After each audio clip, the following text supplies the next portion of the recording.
will seek the favor of a generous person, and every person is a friend to him who gives gifts. All the brothers of a poor person hate him. How much more do his friends abandon him? He pursues them with words, but they are gone.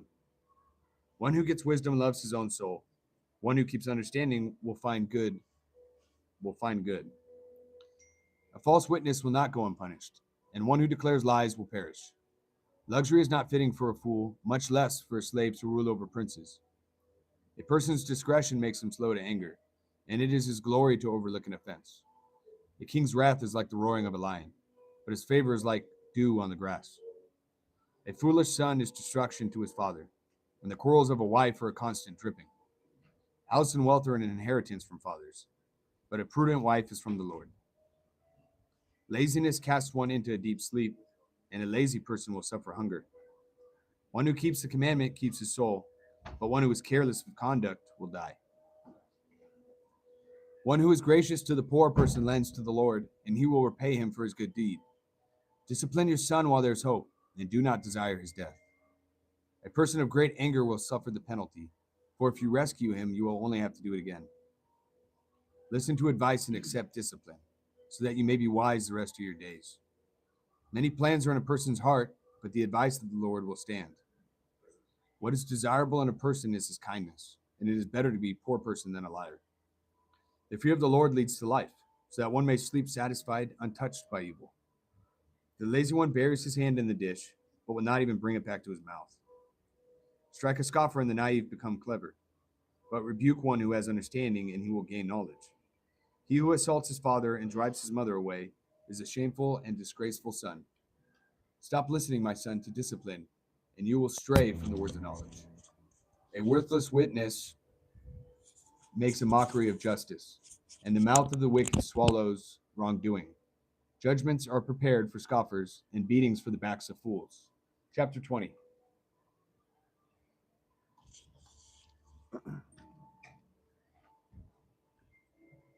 Wine is a mocker, intoxicating drink a brawler, and whoever is intoxicated by it is not wise. The terror of a king is like the roaring of a lion. One who provokes him to anger forfeits his own life. Avoiding strife is an honor for a person, but any fool will quarrel. The lazy one does not plow after the autumn, so he begs during the harvest and has nothing. A plan in the heart of a person is like deep water, but a person of understanding draws it out. Many a person proclaims his own loyalty, but who can find a trustworthy person? A righteous person who walks in his integrity, how blessed are his sons after him. A king who sits on the throne of justice disperses all evil with his eyes. Who can say, I have cleansed my heart, I'm pure from sin? Differing weights and differing measures, both of them are abominable to the Lord. It is by his deeds that a boy distinguishes himself, if his conduct is pure and right. The hearing ear and the seeing eye, the Lord has made both of them. Do not love sleep, or you will become poor. Open your eyes, and you will be satisfied with food. Bad, bad, says the buyer. But when he goes his way, then he boasts. There is gold and an abundance of jewels, but lips of knowledge are a more precious thing. Take his garment when he becomes guarantor for a stranger, and for foreigners, seize a pledge from him. Bread obtained by a lie is sweet to a person, but afterward his mouth will be filled with gravel. Prepare plans by consultation, and make war by wise guidance. One who goes about as a slanderer reveals secrets. Therefore, don't associate with a gossip. He who curses his father or his mother, his lamp will go out in time of darkness. An inheritance gained in a hurry at the beginning will not be blessed in the end. Do not say, I will repay evil. Wait for the Lord, and he will save you. Differing weights are an abomination to the Lord, and a false scale is not good. A man's steps are ordained by the Lord. How then can a person understand his way?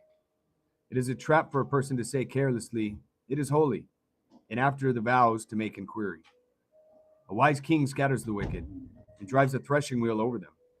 The spirit of a person is the lamp of the Lord, searching all the innermost parts of his being. Loyalty and truth watch over the king, and he upholds his throne by loyalty. The glory of young men is their strength, and the honor of old men is their gray hair. Bruising wounds clean away evil, and blows cleanse the innermost parts. Chapter 21. The king's heart is like channels of water in the hand of the Lord. He turns it wherever he pleases. Every person's way is right in his own eyes, but the Lord examines the heart. To do righteousness and justice is preferred by the Lord more than sacrifice. Haughty eyes and a proud heart. The lamp of the wicked is sin. The plans of the diligent certainly lead to advantage, but everyone who is in a hurry certainly come to poverty. The acquisition of treasures by a lying tongue is a fleeting vapor, the pursuit of death. The violence of the wicked will sweep them away, because they refuse to act with justice. The way of a guilty person is crooked, but as for the pure, his conduct is upright. It is better to live on a corner of a roof than in a house shared with a contentious woman. The soul of the wicked desires evil. His neighbor has shown no compassion in his eyes. When the scoffer is punished, the naive becomes wise. But when the wise is instructed, he receives knowledge. The righteous one considers the house of the wicked, bringing the wicked to ruin. One who shuts his ear to the outcry of the poor will also call out himself and not be answered. A gift in secret subdues anger, and a bride in an inside pocket, strong wrath. The exercise of justice is joy for the righteous, but terror to those who practice injustice. A person who wanders from the way of understanding will rest in the assembly of the dead. One who loves pleasure will become a poor person. One who loves wine and oil will not become rich. The wicked is a ransom for the righteous, and the treacherous is in the place of the upright.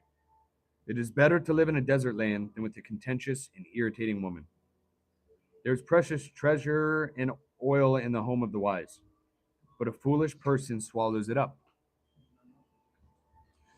One who pursues righteousness and loyalty finds life, righteousness, and honor. A wise person scales the city of the mighty and brings down the stronghold in which they trust.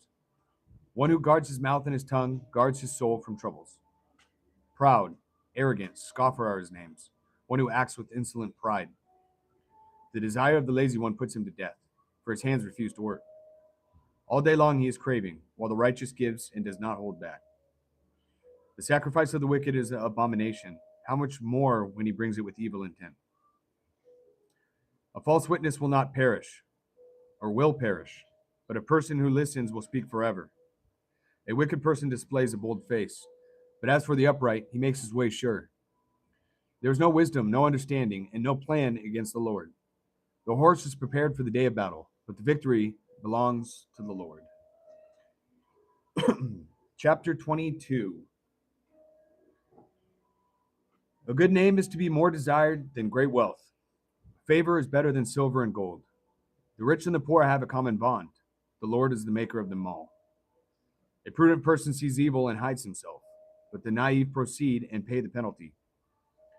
The reward of humility and the fear of the Lord are riches, honor, and life. Thorns and snares are in the way of the perverse. One who guards himself will be far from them. Train up a child in the way he should go. Even when he grows older, he will not abandon it. The rich rules over the poor, and the borrower becomes the lender's slave. One who sows injustice will reap disaster, and the rod of his fury will perish. One who is generous will be blessed, because he gives some of his food to the poor. Drive out the scoffer, and strife will leave. Even quarreling and dishonor will cease. One who loves purity of heart, and whose speech is gracious, the king is his friend. The eyes of the Lord protect knowledge, but he overthrows the words of the treacherous person. The lazy one says, "There is a lion outside. I'll be killed in the streets." The mouth of an adulteress is a deep pit. He who is cursed of the Lord will fall into it.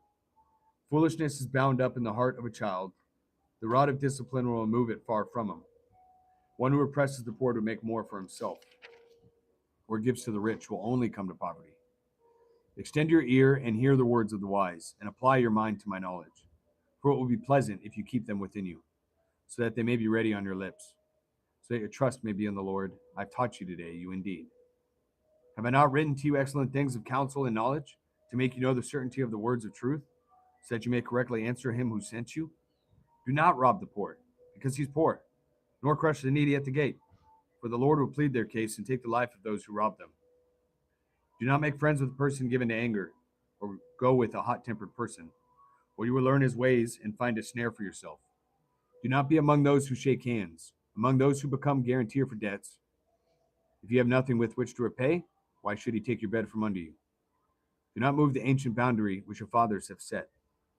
Do you see a person skilled in his work? He will stand before kings. He will not stand before obscure people. Chapter 23.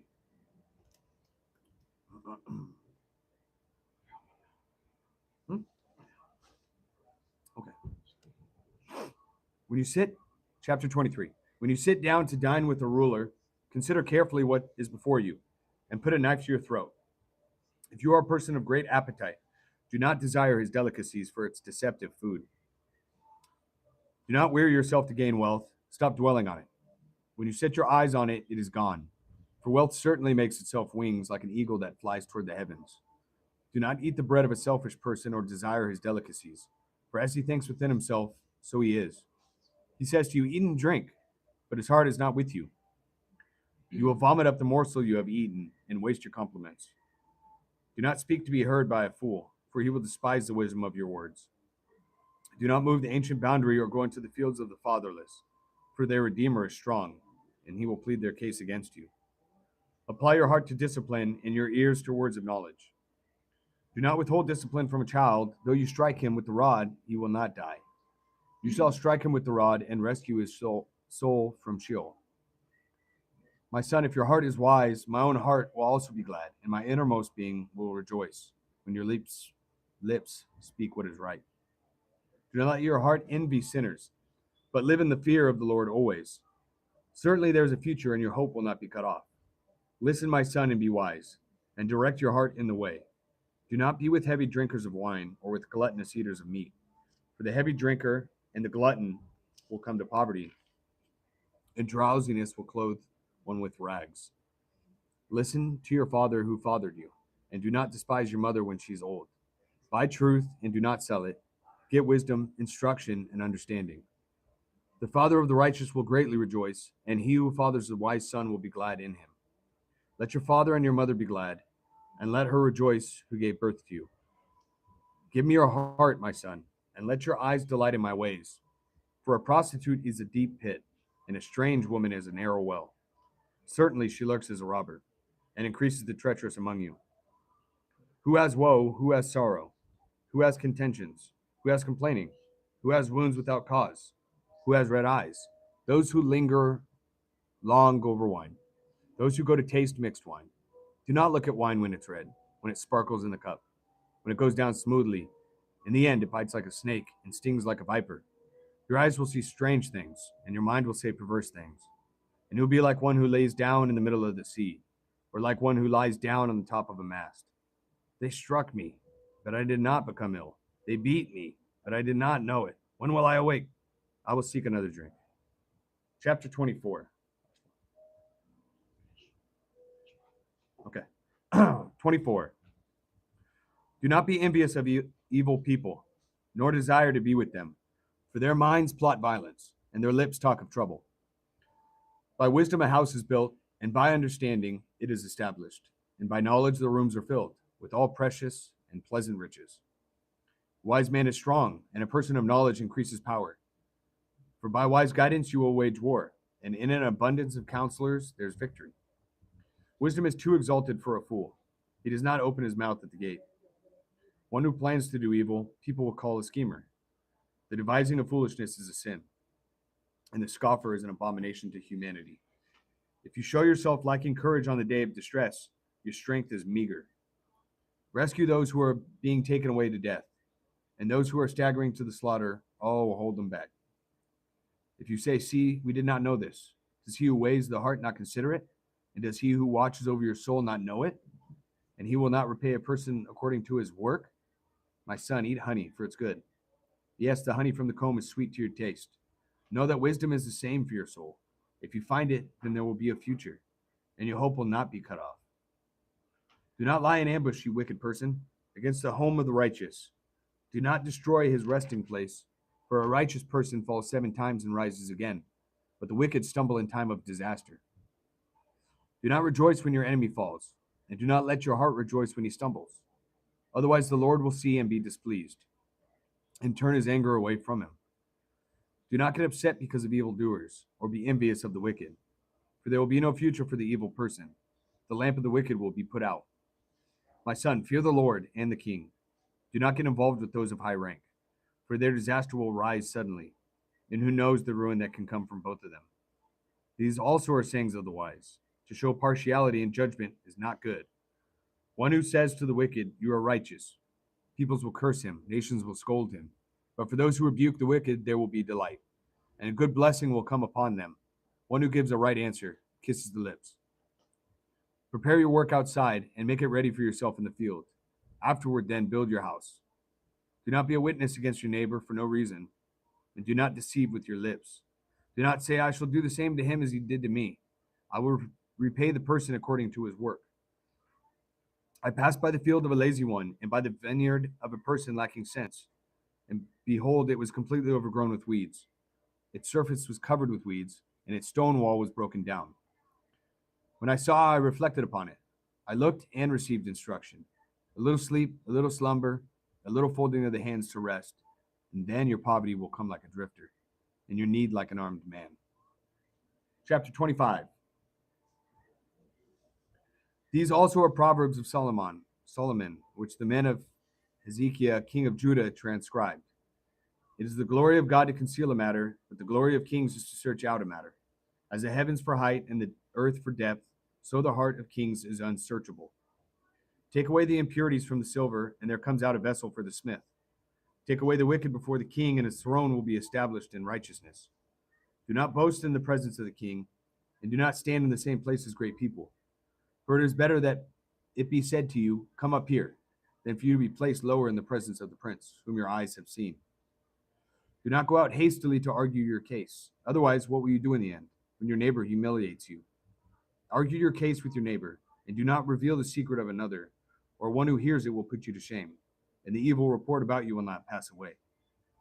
Like apples of gold and settings of silver is a word spoken at the proper time. Like an earring of gold and a jewelry piece of fine gold is a wise person who offers rebukes to a listening ear. Like the cold of snow in the time of harvest is a faithful messenger to those who send him, for he refreshes the soul of his masters. Like clouds and wind without rain is a person who boasts of his gifts falsely. Through patience, a ruler may be persuaded, and a gentle tongue breaks bone. Have you found honey? Eat only what you need, so that you do not have it in excess and vomit it. Let your foot rarely be in your neighbor's house, or he will become weary of you and hate you. Like a club, a sword, and a sharp arrow is a person who gives false testimony against his neighbor. Like a bad tooth and an unsteady foot is confidence in a treacherous person in time of trouble. Like one who takes off a garment on a cold day, or like vinegar on soda, is one who sings songs to a troubled heart. If your enemy is hungry, give food to eat, and if he is thirsty, give him water to drink. For you will heap burning coals on his head, and the Lord will reward you. The north wind brings rain, and a gossiping tongue brings an angry face. It is better to live on a corner of the roof than in a house shared with a contentious woman.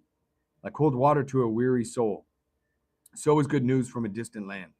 Like a trampled spring and a polluted well, so is a righteous person who gives way before the wicked. It is not good to eat too much honey, nor is it glory to search out one's own glory. Like a city that is broken into and without walls, so is a person who has no self-control over his spirit. Chapter 26. Like snow in summer and like rain in harvest, so honor is not fitting for a fool. Like a sparrow in its flitting, like a swallow in its flying, so a curse without cause does not come to rest. A whip is for the horse, a bridle for the donkey, and a rod for the back of fools. Do not answer a fool according to his foolishness, or you will also be like him. Answer a fool as his foolishness deserves, so that he will not be wise in his own eyes. One who sends a message by the hand of a fool chops off his own feet and drinks violence. Like useless legs to one who cannot walk, so is a proverb in the mouth of a fool. Like one who binds a stone in a sling, so is one who gives honor to a fool. Like a thorn that sticks in the hand of a heavy drinker, so is a proverb in the mouth of fools. Like an archer who wounds everyone, so is one who hires a fool or hires those who pass by. Like a dog that returns to its vomit, so is a fool who repeats his foolishness. Do you see a person wise in his own eyes? There's more hope for a fool than for him. A lazy one says, "There's a lion on the road. A lion is in the public square." As the door turns on its hinges, so does a lazy one on his bed. The lazy one buries his hand in the dish. He's weary of bringing it to his mouth again. The lazy one is wiser in his own eyes than 7 people who can give a discreet answer. Like one who takes a dog by the ears, so is one who passes by and meddles with strife not belonging to him. Like a maniac who shoots flaming arrows and death, so is a person who deceives his neighbor and says, "Was I not joking?" For lack of wood, the fire goes out. And where there's no gossiper, quarreling quiets down. Like charcoal to hot embers and wood to fire, so is a contentious person to kindle strife. The words of a gossiper are like dainty morsels, and they go down into the innermost part of the body. Like an earthenware vessel overlaid with silver impurities are burning lips and a wicked heart. One who hates disguises it with his lips, but he harbors deceit in his heart. When he speaks graciously, do not believe him, because there are 7 abominations in his heart. Though his hatred covers itself with deception, his wickedness will be revealed in the assembly. One who digs a pit will fall into it, and one who rolls a stone, it will come back on him. A lying tongue hates those it crushes, and a flattering mouth works ruin. Chapter 27. Do not boast about tomorrow, for you do not know what a day may bring. Let another praise you, and not your own mouth, a stranger, and not your own lips. The stone is heavy and the sand weighty, but the provocation of a fool is heavier than both of them. Wrath is fierce and anger is a flood, but who can stand before jealousy? Better is open rebuke than love that's concealed. Faithful are the wounds of a friend, but deceitful are the kisses of an enemy. A satisfied person despises honey, but to a hungry person any bitter thing is sweet. Like a bird that wanders from its nest, so is a person who wanders from his home. Oil and perfume make the heart glad, and a person's advice is sweet to his friend. Do not abandon your friend or your father's friend, and do not go to your brother's house on the day of your disaster. Better is a neighbor who is near than a brother far away. Be wise, my son, and make my heart glad, so that I may reply to one who taunts me. A prudent person sees evil and hides himself, but the naive proceed and pay the penalty. Take his garment when he becomes a guarantor for a stranger, and for a foreign woman sees a pledge from him. One who blesses his friend with a loud voice early in the morning, it would be considered a curse to him. A constant dripping on a day of steady rain and a contentious woman are alike. He who would restrain her restrains the wind, and grasps oil with his right hand. As iron sharpens iron, so one person sharpens another. One who tends the fig tree will eat its fruit, and one who cares for his master will be honored. As in water a face reflects the face, so in the heart of a person reflects the person. Shul and Abaddon are never satisfied, nor are the eyes of a person ever satisfied. The crucible is for silver, and the furnace for gold, and each is tested by the praise accorded him. Though you pound the fool in a mortar with a pestle along with crushed grain, his foolishness still will not leave him. Know well the condition of your flocks, and pay attention to your herds. For riches are not forever, nor does a crown endure to all generations. When the grass disappears, the new growth is seen, and the herbs of the mountain are gathered in. The lambs will be for your clothing, and the goats will bring the price of a field. And there will be enough goat's milk for your food, for the food of your household, and sustenance for your attendants. Chapter 28. The wicked flee when no one is pursuing, but the righteous are bold as a lion. Due to wrongdoing of a land, its leaders are many, but by a person of understanding and knowledge, so it endures. A poor man who oppresses the helpless is like a driving rain, which leaves no food. Those who abandon the law praise the wicked, but those who keep the law strive against them. Evil people do not understand justice, but those who seek the Lord understand everything. Better is a person who walks in his integrity than a person who is crooked, though he is rich. He who keeps the law is a discerning son, but he who is a companion of gluttons humiliates his father. One who increases his wealth by interest of any kind collects it for one who is gracious to the poor. One who turns his ear away from listening to the law, even his prayer is an abomination. One who leads the upright astray in an evil way will himself fall into his own pit, but the blameless will inherit good. The rich person is wise in his own eyes, but the poor who has understanding sees through him. When the righteous triumph, there is great glory, but when the wicked rise, people hide themselves. One who conceals his wrongdoings will not prosper, but one who confesses and abandons them will find compassion. How blessed is the person who fears always, but one who hardens his heart will fall into disaster. Like a roaring lion and a rushing bear is a wicked ruler over a poor people. A leader who is a great oppressor lacks understanding, but a person who hates unjust gain will prolong his days. A person who is burdened with the guilt of human blood will be a fugitive until death. No one is to support him. One who walks blamelessly will receive help, but one who is crooked will fall all at once. One who works his land will have plenty of food, but one who follows empty pursuits will have plenty of poverty. A faithful person will abound with blessings, but one who hurries to be rich will not go unpunished. To show partiality is not good, because for a piece of bread a man will do wrong. A person with an evil eye hurries after wealth and does not know that poverty will come upon him. One who rebukes a person will afterward find more favor than one who flatters with the tongue. He who robs his father or mother and says there's no wrong done is the companion of a person who destroys. An arrogant person stirs up strife, but one who trusts in the Lord will prosper. One who trusts in his own heart is a fool, but one who walks wisely will flee to safety. One who gives to the poor will never lack of anything, but one who shuts his eyes will have many curses. When the wicked rise, people hide themselves, but when they perish, the righteous increase. Chapter 29. A person often rebuked who becomes obstinate will suddenly be broken beyond remedy. When the righteous increase, the people rejoice, but when a wicked person rules, people groan. A man who loves wisdom makes his father glad, but he who involves himself with prostitutes wastes his wealth. The king gives stability to the land by justice, but a person who takes bribes ruins it. The man who flatters his neighbor is spreading a net for his steps.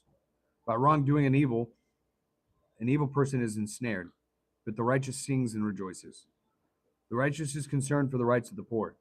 The wicked does not understand such concern. Arrogant people inflame a city, but wise people turn away anger. When a wise person has a controversy with the foolish person either rages or laughs, and there is no rest. People of bloodshed hate the blameless person, but the upright are concerned for his life. A fool always loses his temper, but a wise person holds it back. If a ruler pays attention to falsehood, all his ministers become wicked. The poor person and the oppressor have this in common. The Lord gives light to the eyes of both. If a king judges the poor with truth, his throne will be established forever. The rod and a rebuke give wisdom, but a child who gets his own way brings shame to his mother. When the wicked increase, wrongdoing increases, but the righteous will see their day, or their downfall. Correct your son, and he will give you comfort. He will also delight your soul. When there is no vision, the people are unrestrained. But happy is one who keeps the law. A slave will not be instructed by words alone, for though he understands, there will be no response. Do you see a person who is hasty with his words? There is more hope for a fool than for him. One who pampers his slave from childhood will in the end find him to be rebellious. An angry person stirs up strife, and a hot-tempered person abounds in wrongdoing. A person's pride will bring him low, but a humble spirit will obtain honor. One who is a partner with the thief hates his own life. He hears the oath but tells nothing. The fear of man brings a snare, but one who trusts in the Lord will be protected. Many seek the ruler's favor, but justice for mankind comes from the Lord. An unjust person is an abomination to the righteous, and one who is upright in the way is an abomination to the wicked. Chapter 30. The words of Agur, the son of Jakeh, the pronouncement. The man declares to Ithiel and Ukal, I'm certainly more stupid than any man, and I do not have the understanding of a man. Nor have I learned wisdom, nor do I have the knowledge of the Holy One, who has ascended into heaven and descended, who has gathered the wind in his fists, who has wrapped the waters in his garment, who has established all the ends of the earth. What is his name or his son's name? Surely you know. Every word of God is pure. He's a shield to those who take refuge in him. Do not add to his words, or he will rebuke you, and you will be proved a liar. Two things I have asked of you. Do not refuse me before I die. Keep deception and lies far from me. Give me neither poverty nor riches. Feed me with the food that is my portion, so that I will not be full and deny you and say, who's the Lord? And I will not become impoverished and steal and profane the name of the Lord, my God. Do not slander a slave to his master, or he will curse you, and you will be found guilty. There's a kind of person who curses his father and does not bless his mother.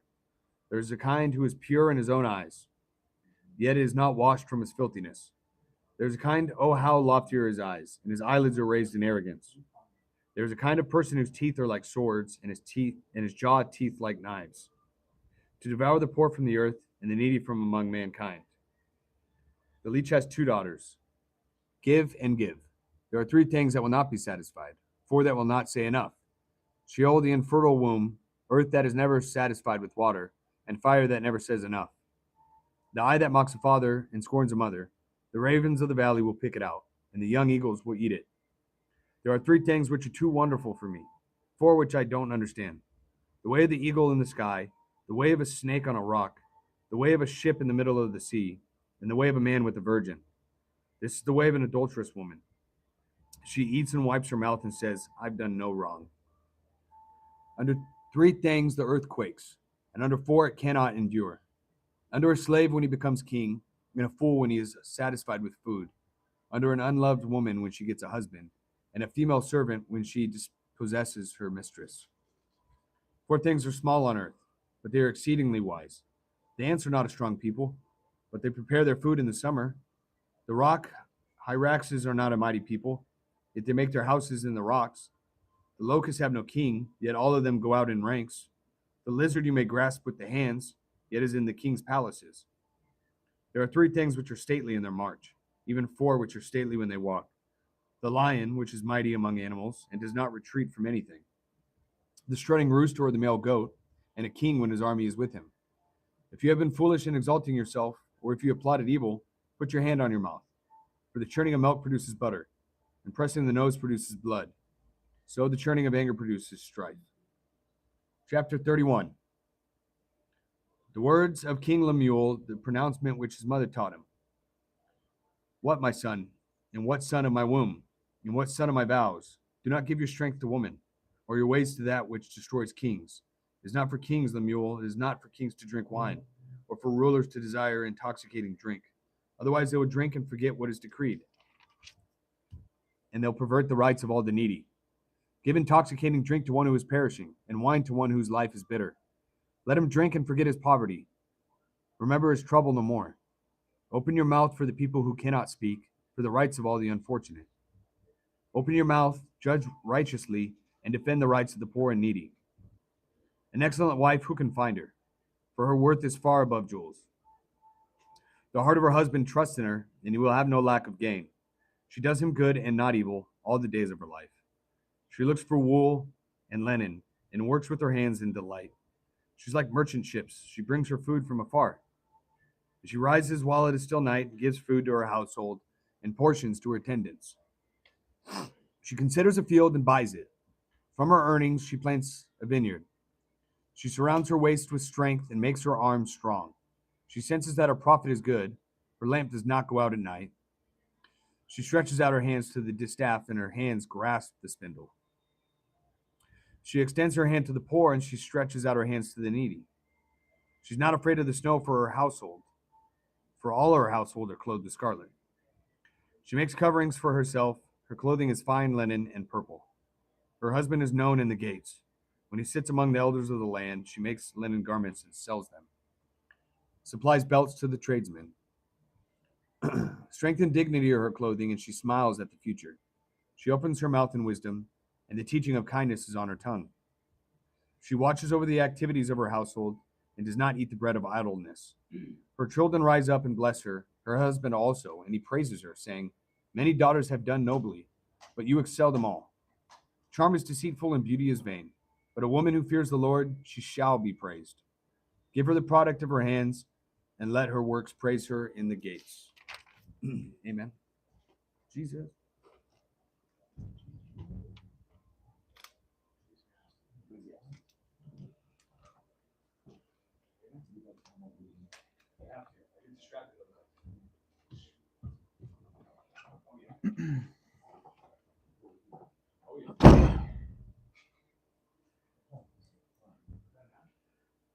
Ecclesiastes chapter 1. The futility of all endeavors.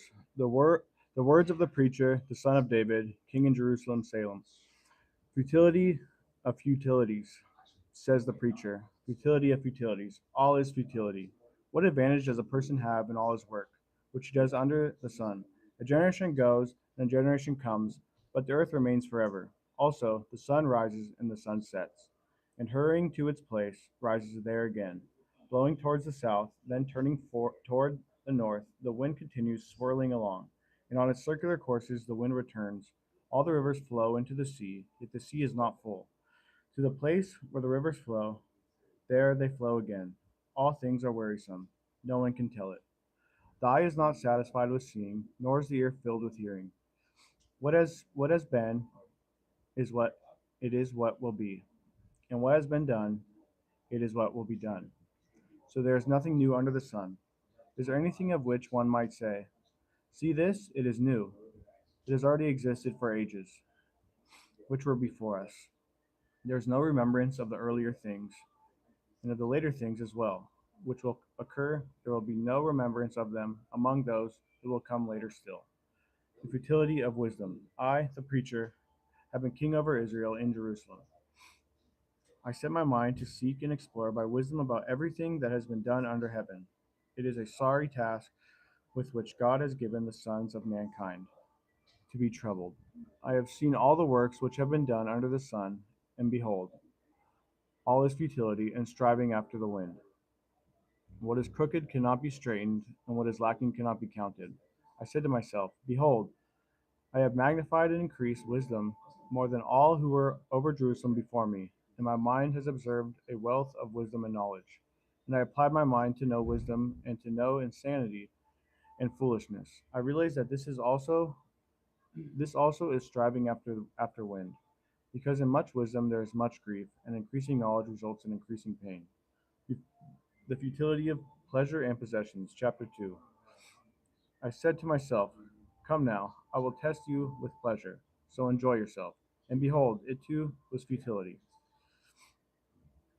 I said of laughter, "It is senseless." And of pleasure, what does this accomplish? I explored with my mind how to refresh my body with wine while my mind was guiding me wisely, and how to seize foolishness until I could see what good there is for the sons of mankind to do under heaven for the few years of their lives. I enlarged my works. I built houses for myself.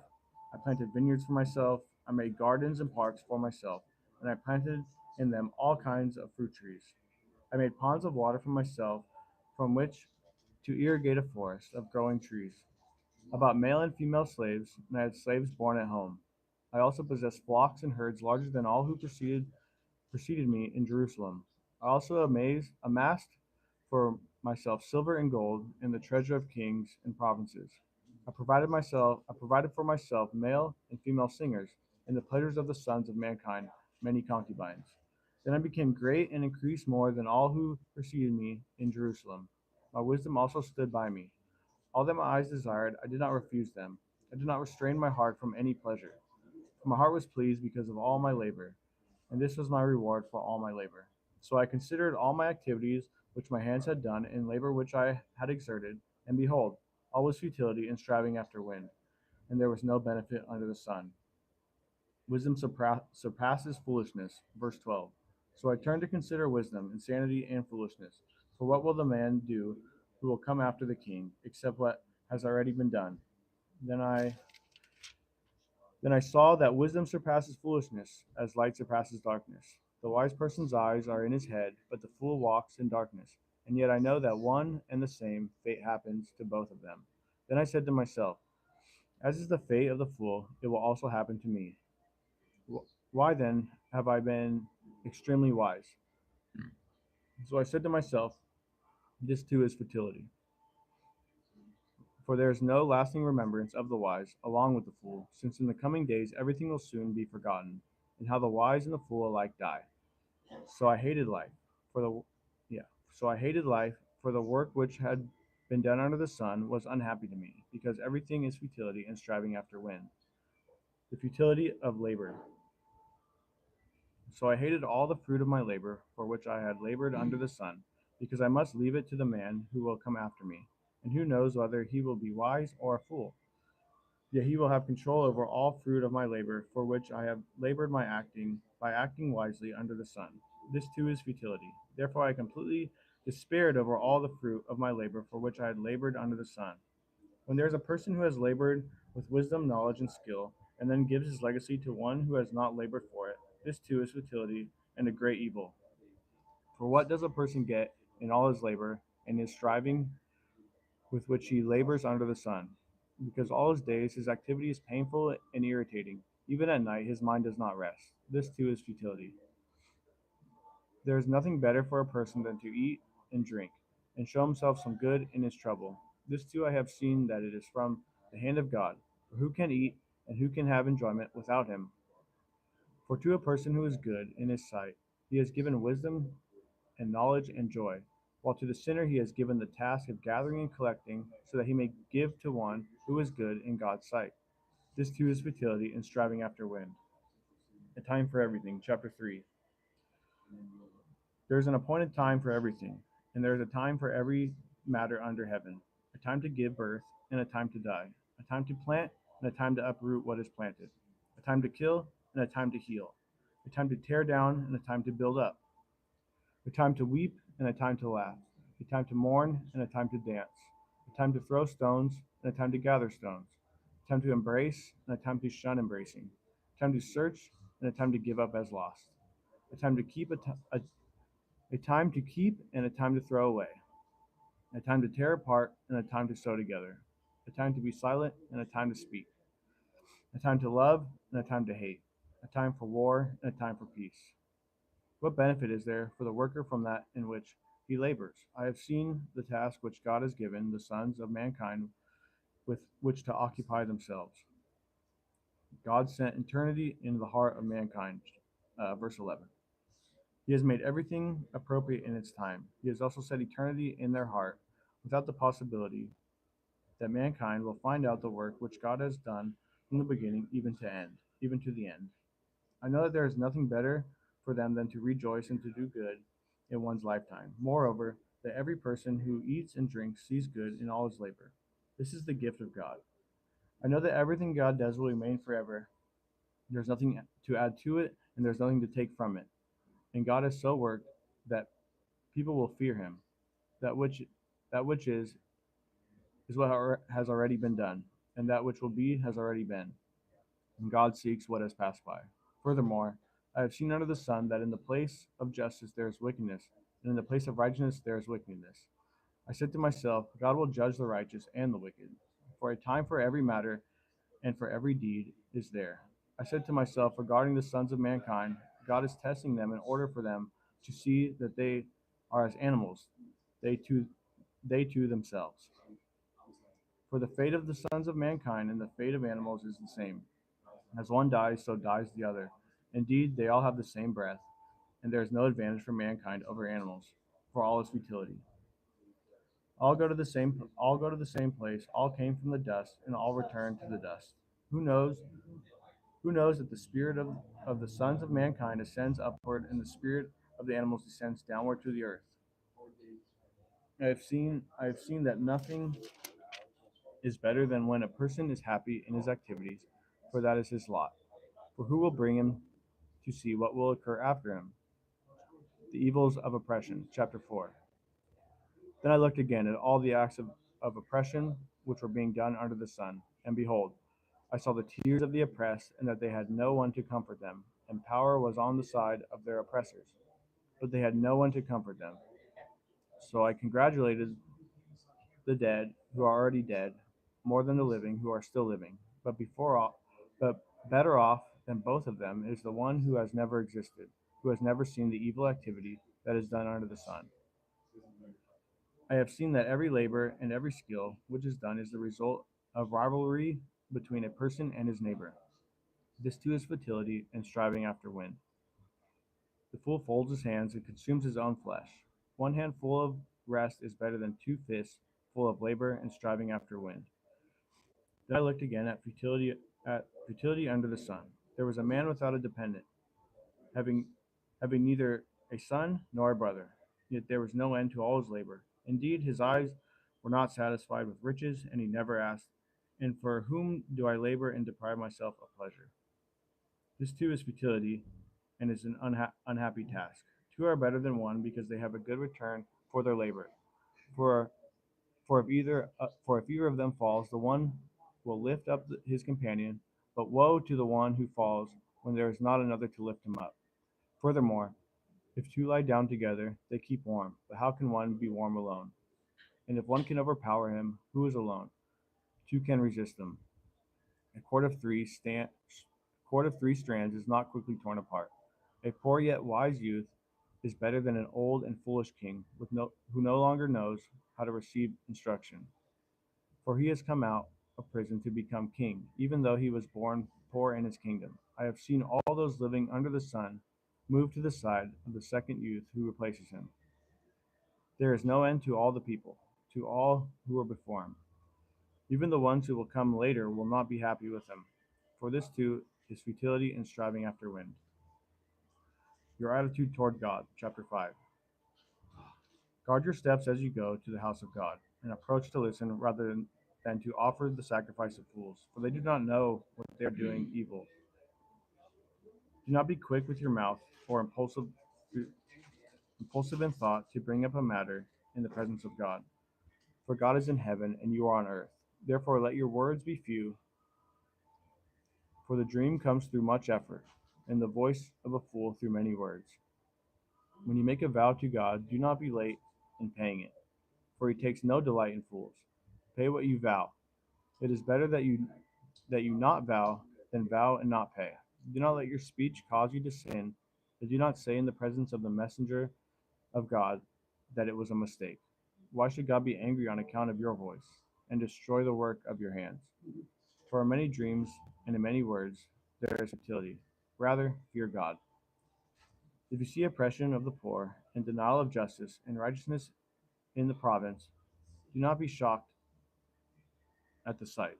For the official watches over another official, and there are higher officials over them. After all, a king who cultivates the field beneficial to the land. The foolishness of riches, verse 10. One who loves money will not be satisfied with money, nor one who loves abundance with its income. This too is futility. When good things increase, those who consume them increase. So what is the advantage to their owners except to look at them?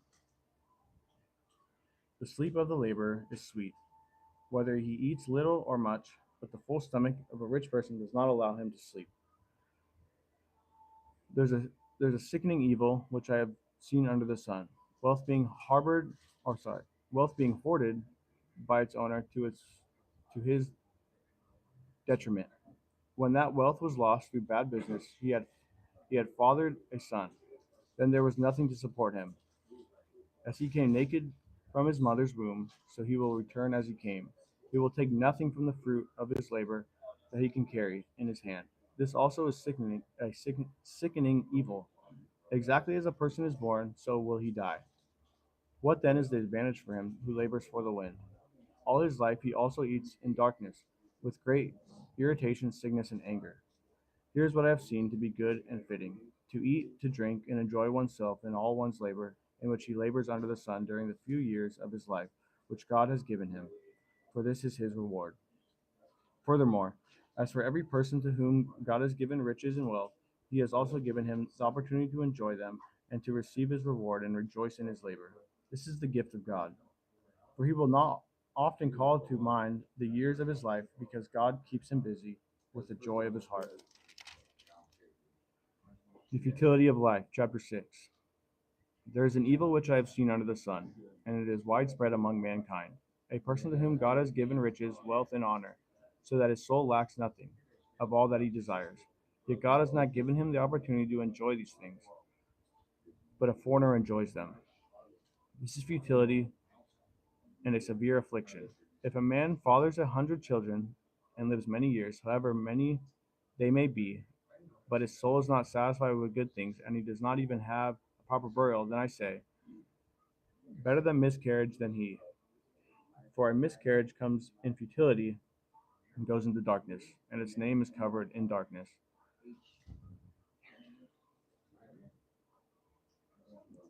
It has not it has not even seen the sun, nor does it know it. Yet it is better off than that man. Even if the man lives 1,000 years twice, but does not see good things, do not all go to one and the same place? All a person's labor is for his mouth, and yet his appetite is not satisfied. For what advantage does the wise person have over the fool? What does the poor person have, knowing how to walk before the living? What the eye see is better than what the soul desires.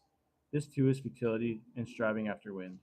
Whatever exists has already been named, and it is known what man is, for he cannot dispute with the one who is mightier than he is.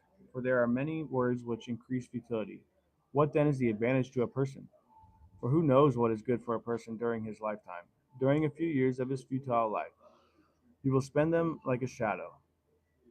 For who can tell a person what will happen after him under the sun? Wisdom and foolishness contrasted. Chapter 7. A good name is better than good oil. The day of one's death is better than the day of one's birth. It is better to go to a house of mourning than to go to a house of feasting, because that is the end of every person, and the living takes it to heart. Sorrow is better than laughter, for when a face is sad, for when a face is sad, a heart may be happy. The mind of the wise is in the house of mourning, while the mind of fools is in the house of pleasure. It is better to listen to the rebuke of a wise person than for one to listen to the song of fools. For as the crackling thorn bushes under a pot, so is the laughter of the fool. And this too is futility. For oppression makes a wise person look foolish, and a bribe corrupts the heart. The end of matter is better than its beginning. Patience of spirit is better than arrogance of spirit. Do not be eager in your spirit. Do not be eager in your spirit to be angry, for anger resides in the heart of fools. Do not say, Why is it that the former days were better than these? For it is not from wisdom that you ask about this. Wisdom along with an inheritance is good, and an advantage to those who see the sun. For wisdom is protection just as money is protection. But the advantage of knowledge is that wisdom keeps its possessors alive.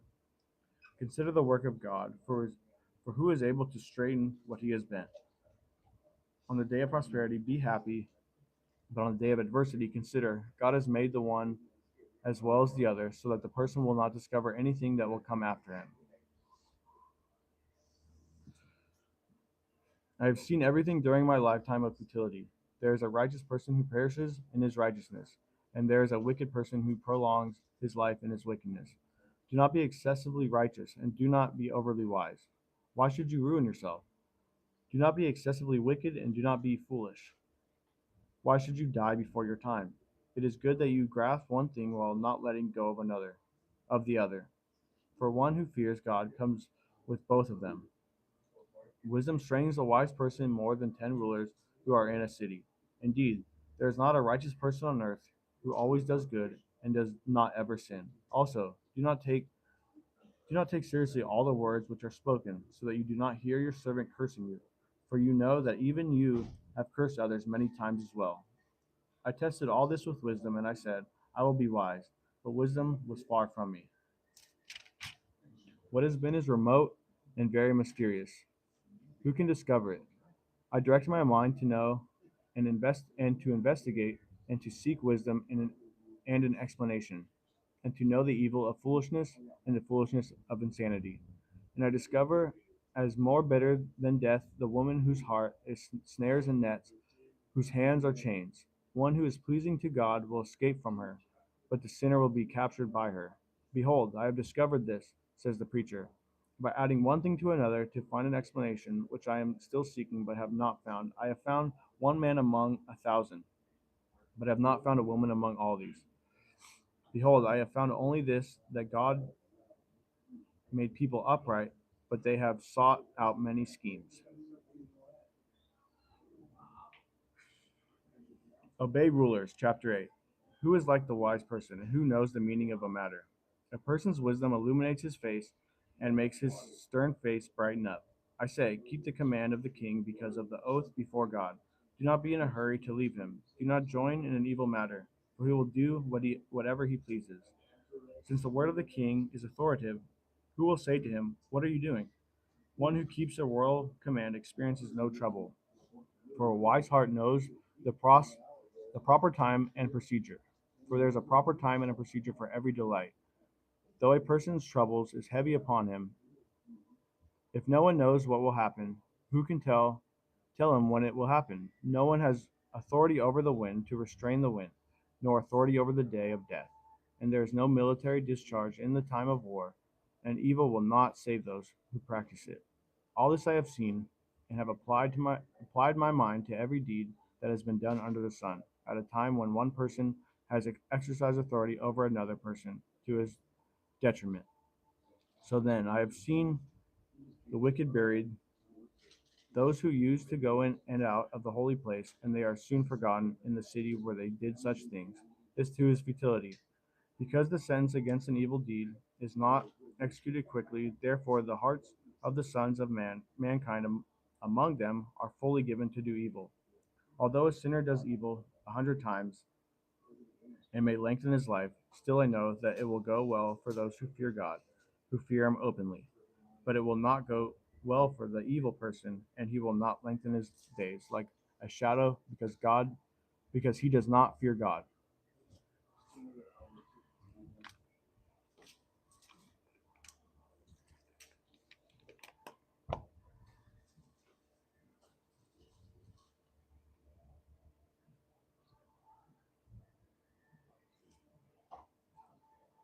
No. There is futility which is done on the earth. That is, there are righteous people to whom it happens according to the deeds of the wicked. On the other hand, there are evil people to whom it happens according to the deeds of the righteous. I say that this too is futility. So I recommend pleasure, for there is nothing good for a person under the sun except to eat, drink, and be joyful, and this will stand by him in his labor throughout the days of his life which God has given him under the sun. When I devoted my mind to know wisdom and to see the business which has been done on earth, even though one should never sleep day or night, and I saw every work of God, I concluded that one cannot discover the work which has been done under the sun. Even though a person laboriously seeks, he will not discover, and even if the wise person claims to know, he cannot discover. People are in the hand of God. Chapter 9. For I have taken all this to my heart, even to examine it all, that righteous people, wise people, and their deeds are in the hand of God. People do not know whether it will be love or hatred, anything awaits them. It is the same for all. There is one fate for the righteous and for the wicked, for the good, for the clean and unclean, for the person who offers a sacrifice, and for the one who does not sacrifice. As a good person is, so is the sinner. The one who swears an oath is just as the one who is afraid to swear an oath. This is an evil in everything that is done under the sun, that there is one fate for everyone. Furthermore, the hearts of the sons of mankind are full of evil, and insanity is in their hearts throughout their lives. Afterward, they go to the dead. For whoever is joined to all the living, there is hope. For better a live dog than a dead lion. For the living for the living know that they will die, but the dead do not know anything, nor do they have a reward any longer, for their memory is forgotten.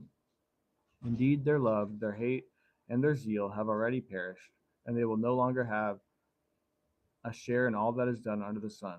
Go then, eat your bread in happiness, and drink your wine with a cheerful heart, for God has already approved your works. See that your clothes are white all the time, and that there is no lack of oil on your head. Enjoy life with the wife whom you love all the days of your futile life, which he has given you under the sun, and all the days of your futility, for this is your reward in life, and in your work which you have labored under the sun. Whatever your hands finds to do. Verse 10. Whatever your hand finds to do, do it with all your might, for there is no activity, planning, knowledge, or wisdom in Sheol where you are going.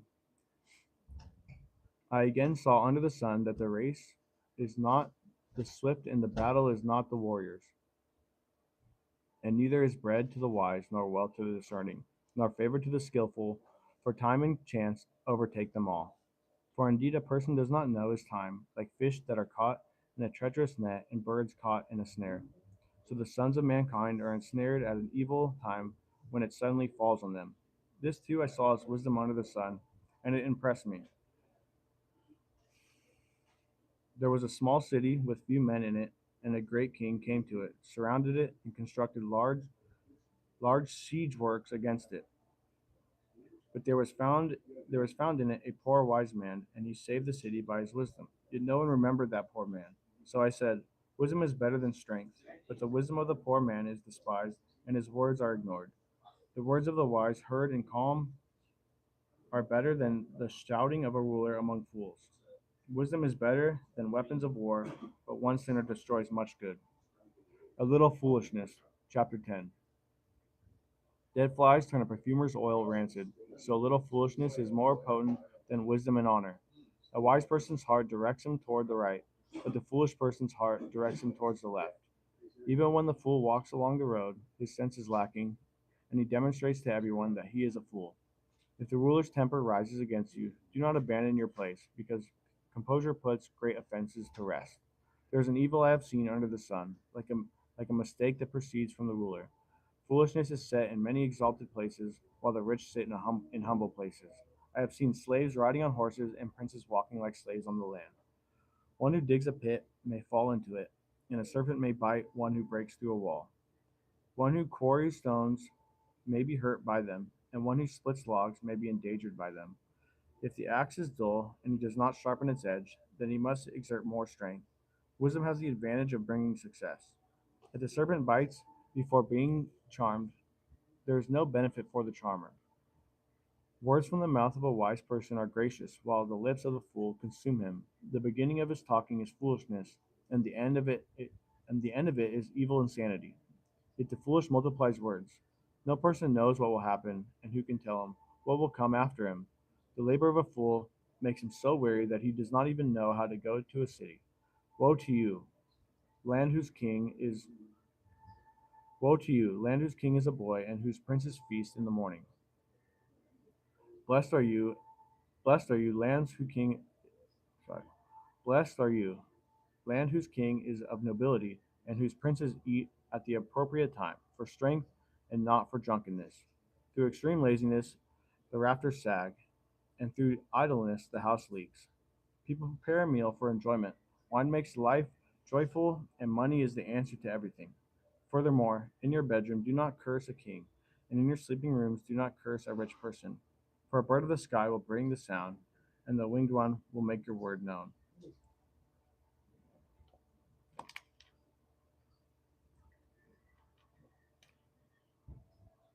Cast your bread on the waters. Chapter 11. Cast your bread on the surface of the waters, for you will find it after many days. Divide your portion to 7, or even to 8, for you do not know what misfortune may occur on the earth. If the clouds are full, they pour out rain on the earth, and whether a tree falls toward the south or towards the north, wherever the tree falls, there it lies. One who watches the wind will not sow, and one who looks at the clouds will not harvest. Just as you do not know the path of the wind, and how bones are formed in the womb of a pregnant woman, so you do not know the activity of God who makes everything. Sow your seed in the morning, and do not be idle in the evening, for you do not know whether one or the other will succeed, or whether both of them alike will be good. The light is pleasant, and it is good for the eyes to see the sun. Indeed, if a person lives many years, let him rejoice in them all. But let him remember the days of darkness, for they will be many. Everything that is to come will be futility. Rejoice, young men, during your childhood, and let your heart be pleasant during the days of young manhood, and follow the impulses of your heart and desires of your eyes. Yet know that God will bring you to judgment for all these things. So remove sorrow from your heart and keep pain away from your body, because childhood and the prime of life are fleeing. Remember God in your youth. Chapter 12. Remember also your Creator in the days of your youth. Before the evil days come and the years approach, when will you say, I have no pleasure in them? Before the sun and the light, the moon and the stars are darkened, and clouds return after the rain. On the day of that watchmen of the house tremble, and strong men are bent over. The grinders stop working because they are few, and those who look through windows grow dim. And the doors on the street are shut as the sound. The grinding mill is low, and one will arise at the sound of the bird, and all the daughters of song will sing softly. Furthermore, people are afraid of a high place and of terrors on the road.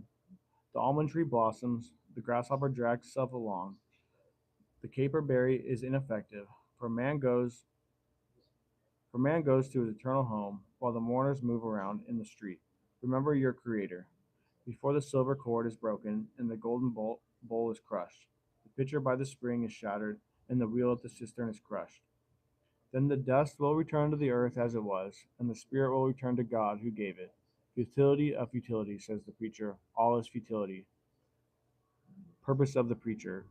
Verse 9. In addition to being wise, the preacher also taught the people knowledge. And he pondered, searched out, and arranged many proverbs. The preacher sought to find delightful words and to write words of truth correctly. The words of the wise are like goads, and the master of these collections are like driven nails. They are given by one shepherd. But beyond this, my son, be warned. The writing of many books is endless, and excessive study is wearing to the body. The conclusion, when everything has been heard, is fear God and keep his commandments, because this applies to every person. For God will bring every act to judgment, everything which is hidden, whether it is good or evil.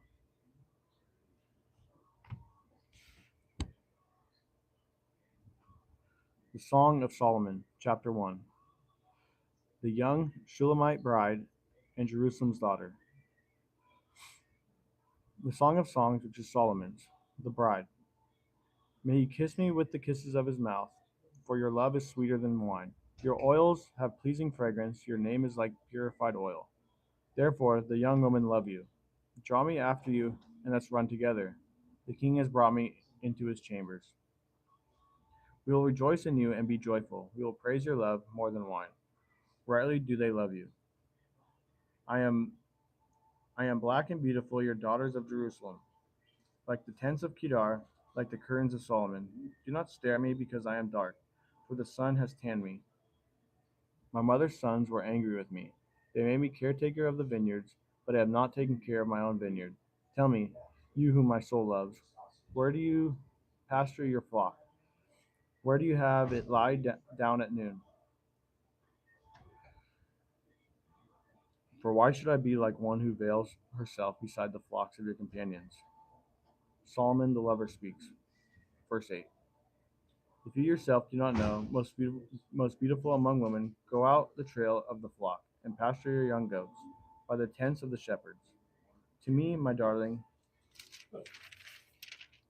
you are like my name among the chariots of Pharaoh. Your cheeks are delightful with jewelry, your neck with strings of beads. He will make for you jewelry of gold with beads of silver. While the king was at his table, my perfume gave forth its fragrance. Beloved is to me a pouch of myrrh, which lies all night between my breasts.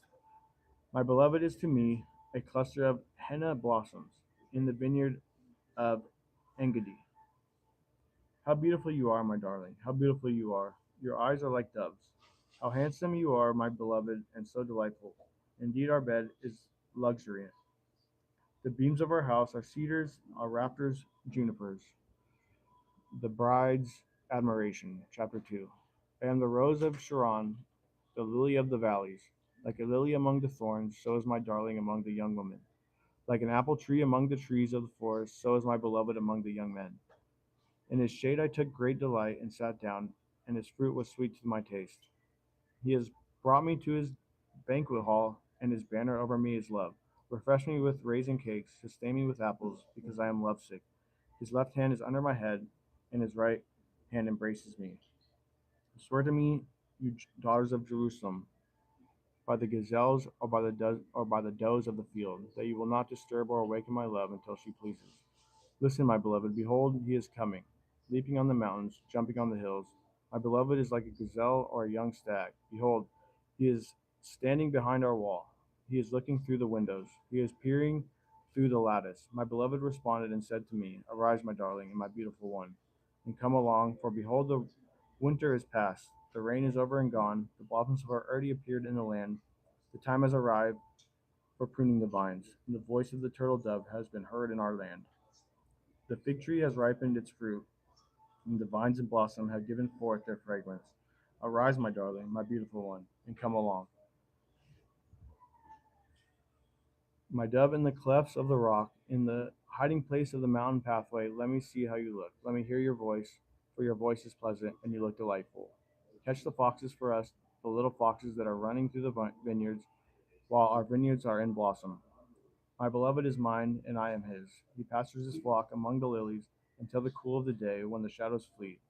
Turn, my beloved, and be like a gazelle, or a young stag on the mountains of Bether. The bride's troubled dream. Chapter 3.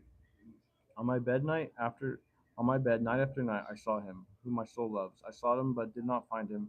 I must arise now and go around in the city.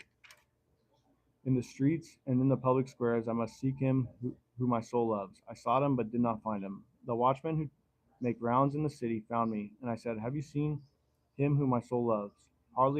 Had I left them Hardly had I left them when I found him whom my soul loves.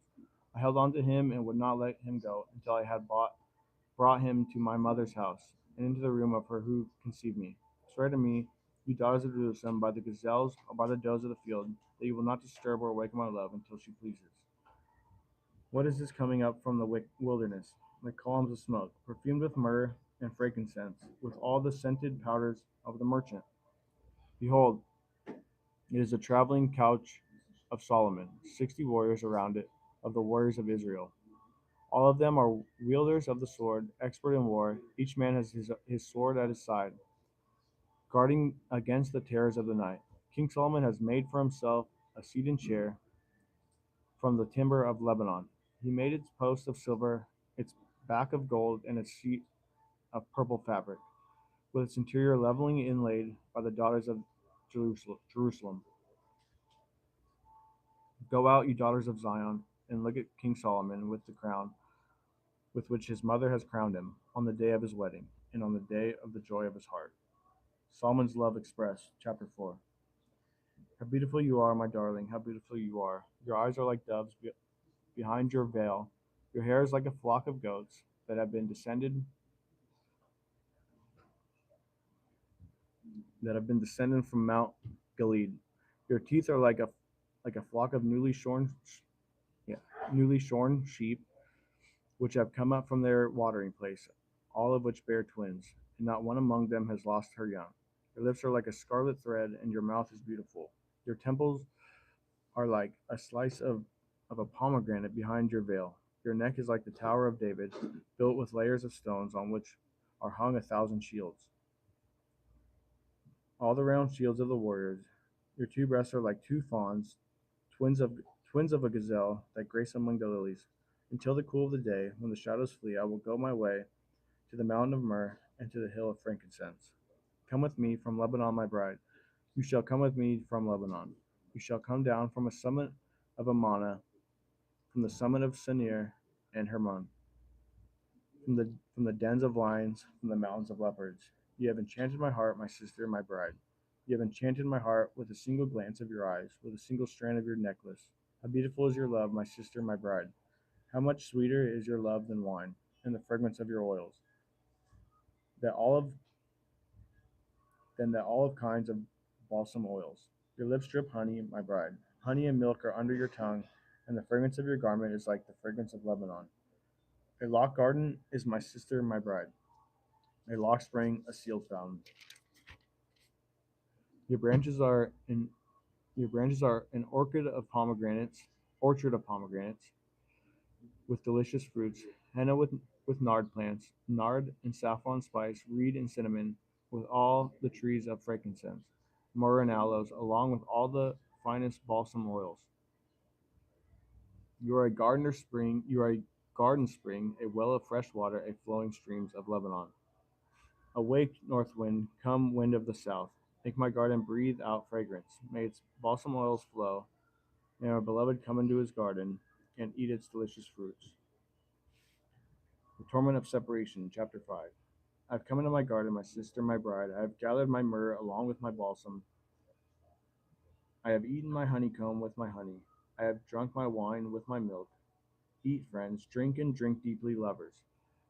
I was asleep, but my heart was awake. My voice, my beloved, was knocking. Open to me, my sister, my darling, my dove, my perfect one. For my head is drenched with dew. My head is drenched with dew. My locks with the dew drops of the night. I have taken off my dress. How can I put it on again? I have washed my feet. How can I dirty them again? My beloved extended his hand through the opening, and my feelings were stirred for him. I rose to open to my beloved, and my hands dripped with myrrh. and my fingers with drops of myrrh on the handles of the bolt. I opened to my beloved, but my beloved had turned away and had gone. My heart went out to him as he spoke. I searched for him, but I did not find him. I called him, but he did not answer me. The watchmen who make the rounds in the city found me. They struck me and wounded me. The guards of the walls took my shawl away from me. Swear to me, you daughters of Jerusalem, if you find my beloved, as to what you will tell him, for I am lovesick. What kind of beloved is your beloved, O most beautiful among women? What kind of beloved is your beloved that you make us swear in this way? Admiration by the bride. Verse 10. My beloved is dazzling and reddish, outstanding among 10,000. His head is like gold, pure gold. His locks are like clusters of dates, and as black as a raven. His eyes are like doves beside streams of water, bathed in milk, and perched in their setting. His cheeks are like the bed of balsam, banks of herbal spices. His lips are lilies dripping with drops of myrrh. His hands are rods of gold set with topaz. His abdomen is panels of ivory covered in sapphires. His thighs are pillars of alabaster set on pedestals of pure gold. His appearance is like Lebanon, choice as the cedars. His mouth is full of sweetness and is wholly desirable. This is my beloved and this is my friend, you daughters of Jerusalem. Mutual delight in each other. Chapter 6. Where is your beloved gone, O most beautiful among women? Where has your beloved turned, that he may seek him with you? My beloved has gone down to his garden, to the beds of balsam, to pasture his flock in the gardens, and gather lilies. I am I am my beloved's, and my beloved is mine. He who pastures his flock among the lilies. You are as beautiful as Tirzah, my darling, as lovely as Jerusalem, as awesome as an army with banners. Turn your eyes away from me, for they have confused me. Your hair is like the flock of goats that have descended from Gilead. Your teeth are like a flock of ewes that have come up from their watering place, all of which bear twins, and not one among them has lost their young. Your temples are like a slice of pomegranate behind your veil. There are 60 queens and 80 concubines, and young women without number. But my dove, my perfect one, is unique. She is her mother's only daughter. She is pure. She is the pure child of the one who gave birth to her. The young woman saw her and called her blessed. The queens and the concubines also, they praised her, saying, Who is this one who looks down like a dawn, as beautiful as the full moon, as pure as the sun, as awesome as any army with banners? I went down to the orchard of nut trees to see the plants of the valley, to whether the vine had grown, or the pomegranates had bloomed. Before I was aware, my soul set me over the chariots of my noble people. Come back, O Shulamite, come back, so that we may look at you. Why should you look at the Shulamite as at the dance of two armies? Admiration by the groom, chapter 7. How beautiful are your feet in sandals, prince's daughter. The curves of your hips are like jewels, the work of the hands of an artist. Your navel is like a round goblet that never lacks mixed wine. Your belly is like a heap of wheat, surrounded with lilies. Your two breasts are like two fawns, twins of a gazelle. Your neck is like a tower of ivory. Your eyes are like the pools in Heshbon by the gate of Rabim. Your nose is like the tower of Lebanon, that looks toward Damascus. Your head crowns you like Carmel, and the flowing hair of your head is like purple threads. The king is captivated by your tresses. How beautiful and how delightful you are, my love, with all your delights. Your stature is like a palm tree, and your breasts are like its clusters. I said, I will climb the palm tree, I will grasp its fruit stalks. Oh, may your breasts be like clusters of the vine, and the fragrance of your breath like apples, and your mouth like the best wine. It goes down smoothly for my beloved, flowing gently through the lips of those who are asleep. The union of love. Verse 10. I am my beloved's, and his desires for me. Come, my beloved, let's go out to the country. Let's spend the night in the villages. Let's rise early and go to the vineyards. Let's see whether the vine has grown and its buds have opened, and whether the pomegranate have bloomed. There I will give you my love. The mandrakes have given forth fragrance, and over our doors are all delicious fruits, new as well as old, which I have saved for you, my beloved. The lovers speak. Chapter 8. Oh, that you were like a brother. Oh, that you were like a brother to me who nursed at my mother's breast. If I found you outdoors, I would kiss you. No one would despise me either. I would lead you and bring you into the house of my mother, who used to instruct me. I would give you spiced wine to drink from the juice of my pomegranates. Let his left hand be under my head, and his right hand embrace me. Swear to me, you daughters of Jerusalem, do not disturb or awaken my love until she pleases. Who is this coming out from the wilderness, leaning on her beloved? Beneath the apple tree I awakened you. There your mother went into labor with you. There she was in labor and gave birth to you. Put me like a seal over your heart, like a seal on your arm. For love is as strong as death, jealousy as severe as Sheol. Its flames are flames of fire, the flame of the Lord. Many waters cannot quench love, nor will rivers flood over it. If a man were to give all the riches of his house for love, it would be utterly despised. We have a little sister, and she has no breast. What shall we do for our sister on the day when she is spoken for? If she is a wall, we will build on her and a battlement of silver. But if she is a door, we will barricade her with planks of cedar. I was a wall, and my breasts were like towers. Then I became in his eyes as one who finds peace. Solomon had a vineyard at Baal Haman. He entrusted the vineyard to the caretakers. Each one was to bring 1,000 shekels of silver for its fruits. My very own vineyard is at my disposal. The 10,000 shekels are for you, Solomon, and 200 are for those who take care of its fruit. You who sit in the gardens, my companions, are listening for your voice. Let me hear it. Hurry, my beloved, and be like a gazelle or a young stag on the mountains of balsam trees.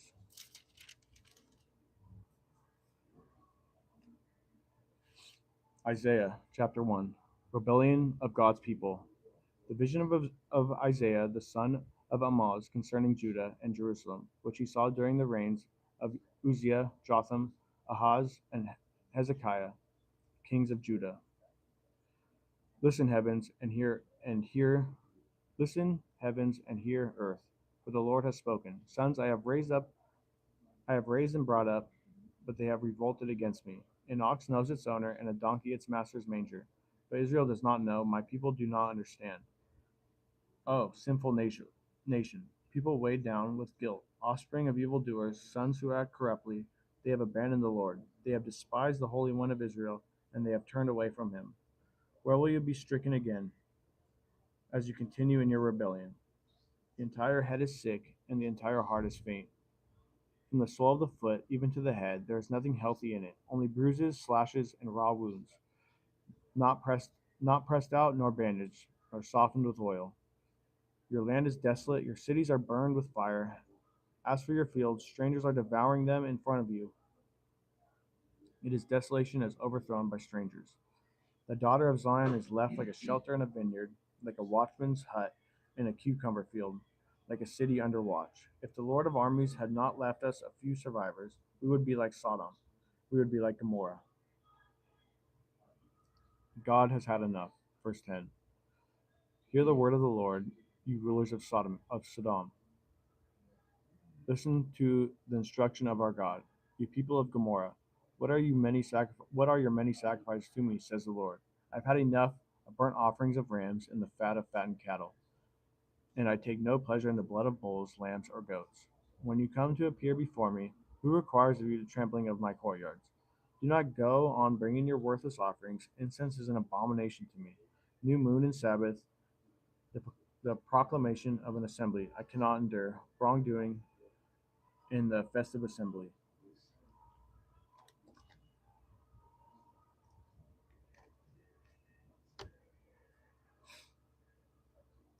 I hate your new moon festivals and your appointed feasts. They have become a burden to me. I am tired of bearing them. So when you spread out your hands in prayer, I will hide my eyes from you. Yes, even though you offer many prayers, I will not be listening. Your hands are covered with blood. Wash yourselves, make yourselves clean. Remove the evil of your deeds from my sight. Stop doing evil, learn to do good, seek justice, rebuke the oppressor, obtain justice for the orphan, plead for the widow's case. Invitation to debate. Verse 18. Come now, and let us debate your case, says the Lord. Though your sins are as scarlet, they shall become as white as snow. Though they are red like crimson, they shall be like wool. If you are willing and obedient, you will eat the best of the land. But if you refuse and rebel, you will be devoured by the sword. For the mouth of the Lord has spoken. Zion corrupted will be redeemed. Verse 21. For the beautiful city has become a prostitute. She who is full of injustice. Righteousness once dwelt in her, but now murders. Your silver has become waste matter, your drink diluted with water. Your rulers are rebels and companions of thieves. Everyone loves a bribe and chases after gifts. They do not obtain justice for the orphan, nor does the widow's case come before them. Therefore the Lord God of armies, the mighty one of Israel, declares, Ah, I will have satisfaction against my adversaries and avenge myself on my enemies. I will also turn my hand against you and smelt away your impurities with lie, and I will remove all your slack. Then I will restore your judges as at first, and your counselors as at the beginnings. After that, you will be called the city of righteousness, a faithful city. Zion will be redeemed with justice, and her repentant ones with righteousness. But wrongdoers and sinners together will be broken, and those who abandon the Lord will come to an end. You certainly will be ashamed of the oaks which you have desired, and you will be embarrassed by the gardens which you have chosen. For you will be like an oak whose leaf withers away, or like a garden that has no water. The strong man will become like flax fiber, and his work a spark. So they shall both burn together, and there will be no one to extinguish them.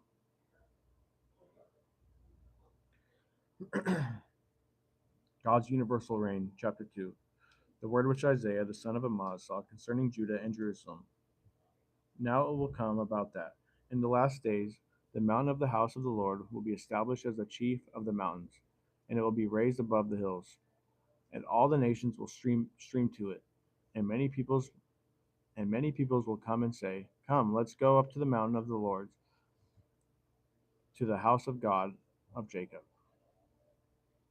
so that he may teach us about his ways, and that we may walk in his paths. For the law will go out from Zion, and the word of the Lord from Jerusalem.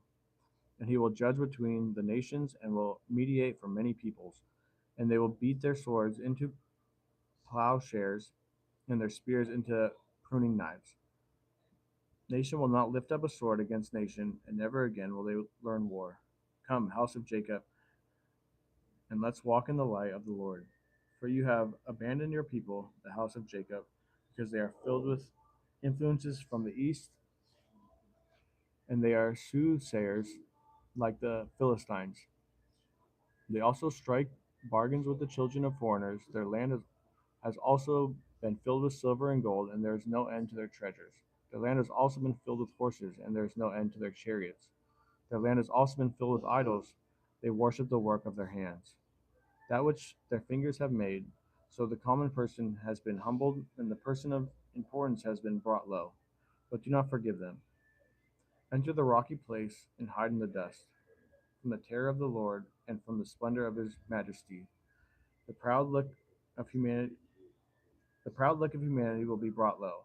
The arrogance of people will be humbled, and the Lord alone will be exalted on that day. A day of reckoning coming. Verse 12. For the Lord of armies will have a day of reckoning against everyone who is arrogant and haughty, against everyone who is lifted up, that he may be brought low. It will be against all the cedars of Lebanon that are lofty and lifted up, against all the oaks of Bashan, against the lofty mountains, against all the hills that are lifted up, against every high tower, against every fortified wall, against all the ships of Tarshish, and against all the delightful ships. And the pride of humanity will be humbled, and the arrogance of people will be brought low. And the Lord alone will be exalted on that day, and the idols will completely vanish. People will go into caves of the rocks, and into holes in the ground, away from the terror of the Lord and the splendor of his majesty, when he arises to terrify the earth. On that day, people will throw away the moles and the bats, their idols of silver and their idols of gold, which they made for themselves to worship, in order to go into the clefts of the rocks and the crannies of the cliffs, before the terror of the Lord and the splendor of his majesty, when he arises to terrify the earth. Take no account of man, whose breath of life is in his nostrils, for why should he be esteemed? God will remove the leaders. Chapter 3. Behold, the Lord God of armies is going to remove from Jerusalem and Judah both supply and support, the entire supply of bread, and the entire supply of water. the mighty man and the warrior, the judge and the prophet, the diviner and the elder, the captain of 50 and the esteemed person, the counselor and the expert artisan, and the skillful enchanter, and I will make mere boys their leaders, and mischievous children will rule over them, and the people will be oppressed, each one by another, and each one by his neighbor. The youth will assault the elder, and the contemptible person will assault the one honored. When a man lays hold of his brother in his father's house, saying, "You have a cloak, you shall be our ruler," and these ruins will be under your authority. You will protest on that day, saying, "I will not be your healer, for in my house there is neither bread nor cloak. You should not appoint me ruler of the people, for Jerusalem has stumbled and Judah has fallen, because their speech and their actions are against the Lord, to rebel against his glorious presence. The expression of faces testifies against them, and they display their sin like Sodom. They do not even conceal it. Woe to them, for they have done evil to themselves. Say to the righteous that it will go well for them, for they will eat the fruit of their actions. Woe to the wicked, it will go badly for him, for what he deserves will be done to him. My people, their oppressors treat them violently, and women rule over them. My people, those who guide you lead you astray and confuse the direction of your paths. God will judge. Verse 13. The Lord arises to contend and stands to judge the people. The Lord enters into the judgment with the elders and leaders of his people. It is you who have devoured the vineyard. The goods stolen from the poor are in your houses. What do you mean by crushing my people and oppressing the face of the poor? Declares the Lord God of armies. Judah's women denounced. Verse 16. Moreover, the Lord said, because the daughters of Zion are haughty and walk with heads held high and seductive eyes, and go along with mincing steps, and jingle the ankles on their feet, the anklets on their feet, the Lord will afflict the scalp of the daughters of Zion with scabs, and the Lord will make their foreheads bare. On that day, the Lord will take away the beauty of their anklets, headbands, crescent ornaments, dangling earrings, bracelets, veils, headdresses, ankle chains, sashes, perfume boxes, amulets, finger rings, nose rings, festive robes, outer garments, shawls, purses, papyrus garments, undergarments, headbands, and veils. Now it will come about that instead of balsam oil, there will be a stench; instead of a belt, a rope; instead of well set hair, a plucked out scalp; instead of the fine clothes, a robe of sackcloth; and branding instead of beauty. Your men will fall by the sword, and your mighty ones will battle, and your mighty ones in battle, and her gates will lament and mourn, and she will sit deserted on the ground.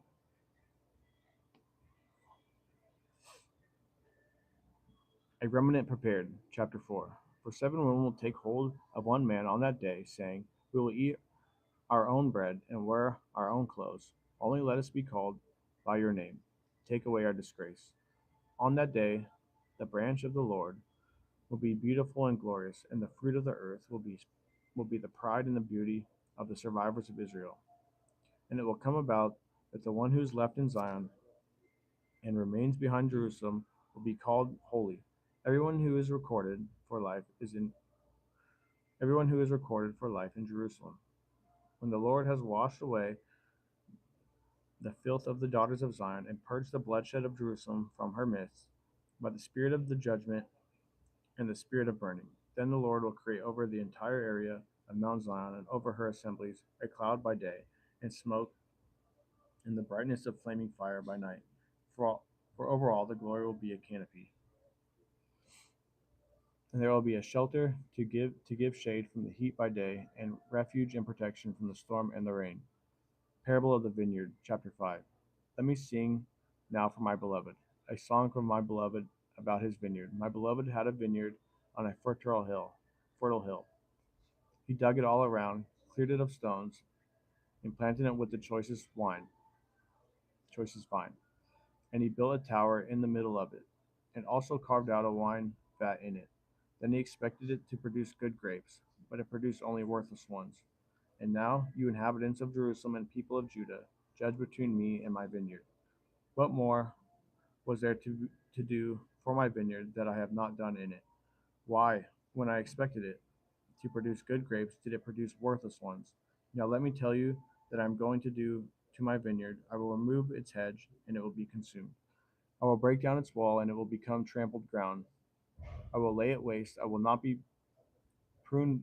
It will not be pruned or hoed, but briars and thorns will come up. I will also command the clouds not to rain on it. For the vineyard of the Lord of armies is the house of Israel, and the people of Judah and his delightful plant. So he waited for justice, but behold, there was bloodshed. For righteousness, but behold, a cry for help. Woes for the wicked. Verse 8. Woe to those who attach house to house and join field to field until there is no more room, and you alone are a landowner in the midst of the land. In my ears, the Lord of armies has sworn, many houses shall certainly become desolate, even great and fine ones without occupants. For 10 acres of vineyards will yield only one bath of wine, and a homer of seed will yield only one ephah of grain. Woe to those who rise early in the morning so that they may pursue intoxicating drink, who stay up late in the evening so that wine may inflame them. Their banquets are accompanied by lyre and harp, a tambourine and a flute, and by wine. But they do not pay attention to the deeds of the Lord, nor do they consider the work of his hands. Therefore, my people go into exile for their lack of knowledge, and their nobles are famished, and their multitude is parched with thirst. Therefore, Sheol has enlarged its throat and opened its mouth beyond measure. In Jerusalem's splendor, her multitude, her noise of revelry, and the jubilant within her descend into it. So the common people will be humbled, and the person of importance brought low. The eyes of the haughty also will be brought low, but the Lord of armies will be exalted in judgment, and the holy God will show himself holy in righteousness. Then the lambs will gaze as in their pasture, and strangers will eat in the ruins of the wealthy. Woe to those who drag wrongdoing with the cords of deceit, and sin as with the cart of ropes, who say, let him hurry, let him do his work quickly, so that he may see it, and let the plan of the Holy One of Israel approach and come to pass, so that we may know it. Woe to those who call evil good and good evil, who substitute darkness for light and light for darkness, who substitute bitter for sweet and sweet for bitter. Woe to those who are wise in their own eyes and clever in their own sight. Woe to those who are heroes in drinking wine and valiant men in mixing intoxicating drink, who declare the wicked innocent for a bribe and take away the rights of the ones who are in the right. Therefore, as a tongue of fire consumes stubble and dry grass collapses in the flame, so their root will become like rot, and their blossom blow away like dust. For they have rejected the law of the Lord of armies, and discarded the word of the Holy One of Israel. For this reason, the anger of the Lord has burned against his people, and he has stretched out his hand against them and struck them. And the mountains quaked, and their corpses lay like refuse in the middle of the streets. Despite all this, his anger is not spent, but his hand is still stretched out. He will also lift up a flag to the distant nation, and whistle for it from the ends of the earth. And behold, it will come with speed swiftly. No one in it is tired or stumbles, no one slumbers or sleeps, nor is the undergarment of it at his waist loosened, nor his sandal strap broken.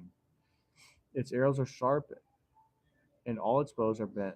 The hoofs of its horses seem like flint, and its chariot wheels like the storm wind. Its roaring is like a lioness, and it roars like young lions. It growls as it seizes the prey and carries it off with no one to save it, and it will roar against it on that day like the roaring of the sea. If one looks across the land, behold, there is a darkness and distress. Even the light is darkened by its clouds.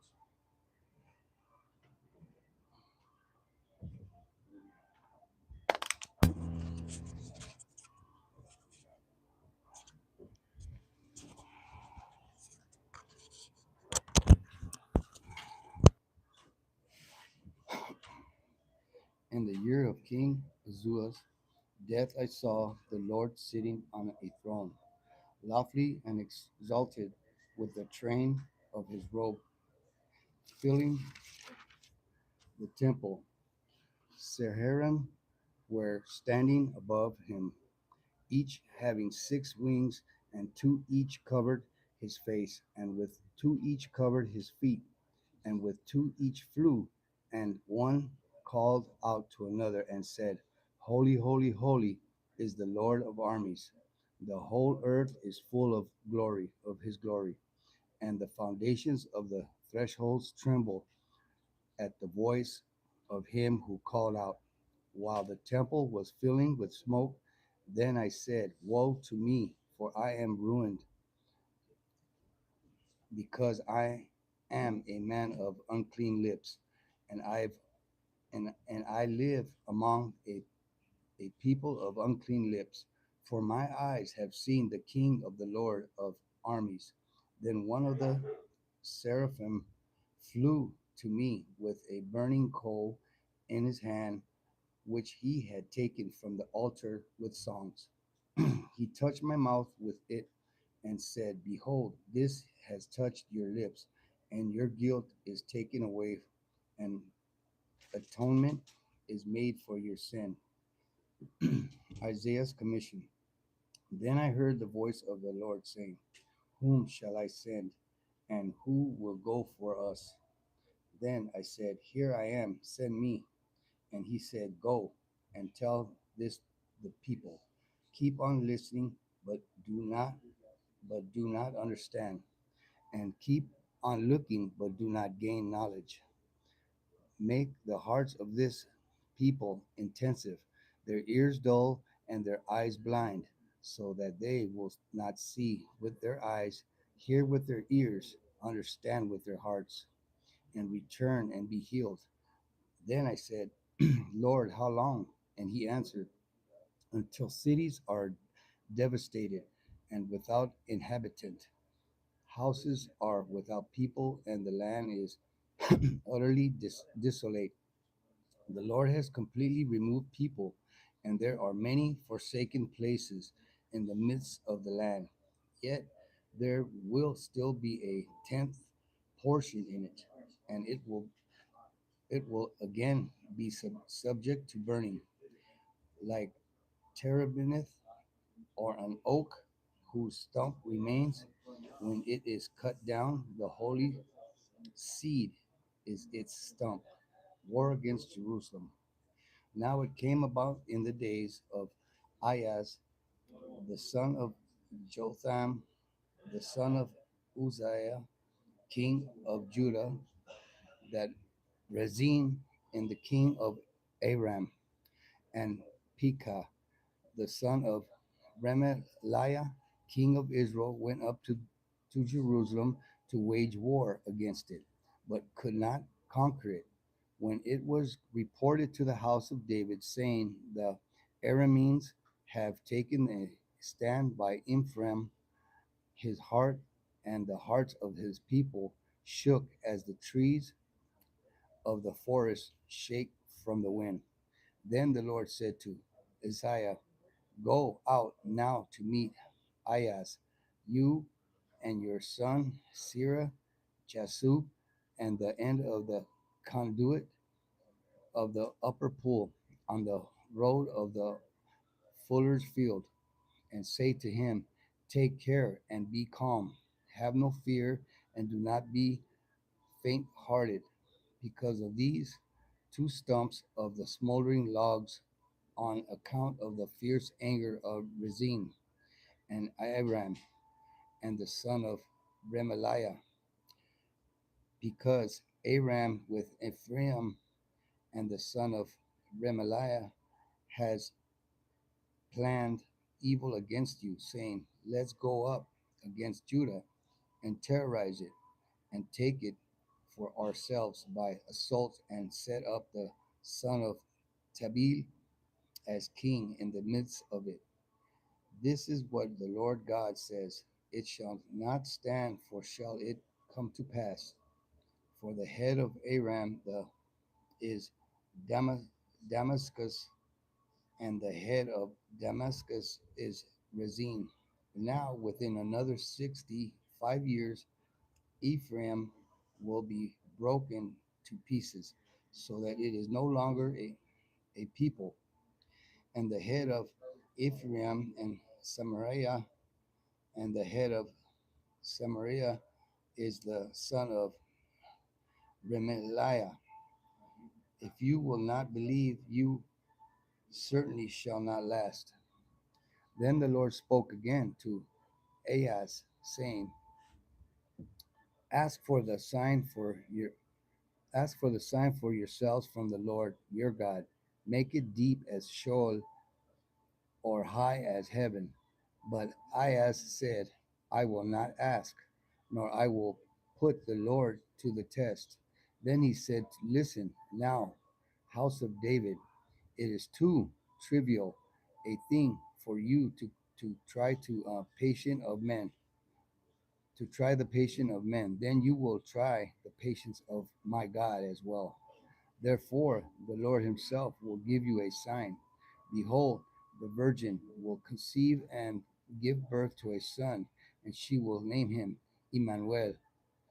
He will eat curds and honey, and the time he knows enough to refuse evil and choose good.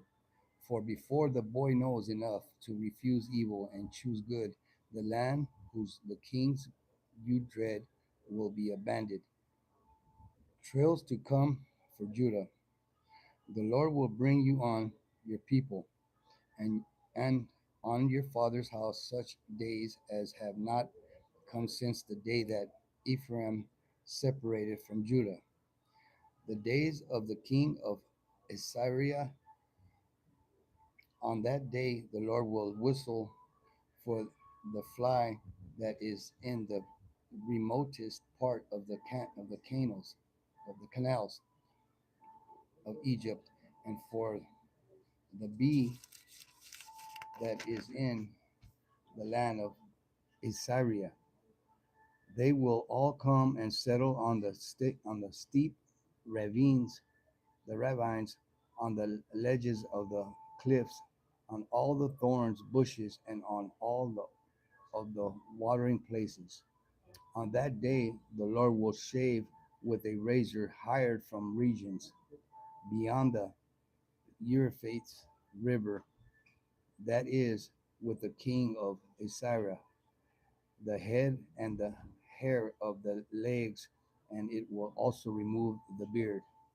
Now, on that day, a person may keep alive only a heifer and a pair of sheep, and because of that, the abundance of the milk produce, he will eat curds. For everyone who is left within the land will eat curds and honey, and it will come about that day that every place where there used to be 1,000 vines valued at 1,000 shekels of silver will become barriers and thorns. People will come there and with bows and arrows, because all the land will be burials and thorns. As for all the hills which used to be cultivated with the plow, you will not go there for fear and barriers and thorns, but they will become a place for pasturing oxen and for sheep to trample. Damascus and Samaria fall.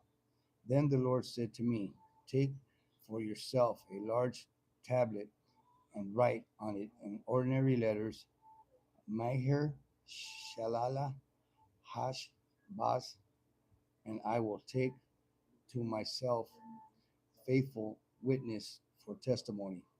Uriah and the priest and Shechariah, the son of Jeberchiah.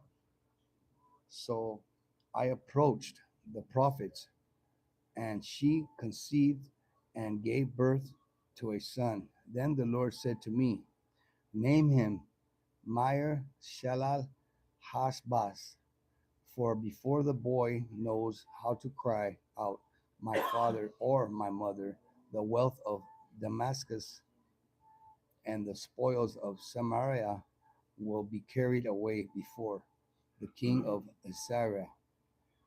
Again, the Lord spoke to me further, saying, inasmuch as these people have rejected the gently flows of water of Shiloah, and rejoiced in Rezin and the son of Remaliah, now therefore, behold, the Lord is about to bring on them the strong and abundant waters of the Euphrates River, Euphra- Euphrates River, that is, the king of Assyria and all his glory, and it will rise over all its channels and go over all its banks.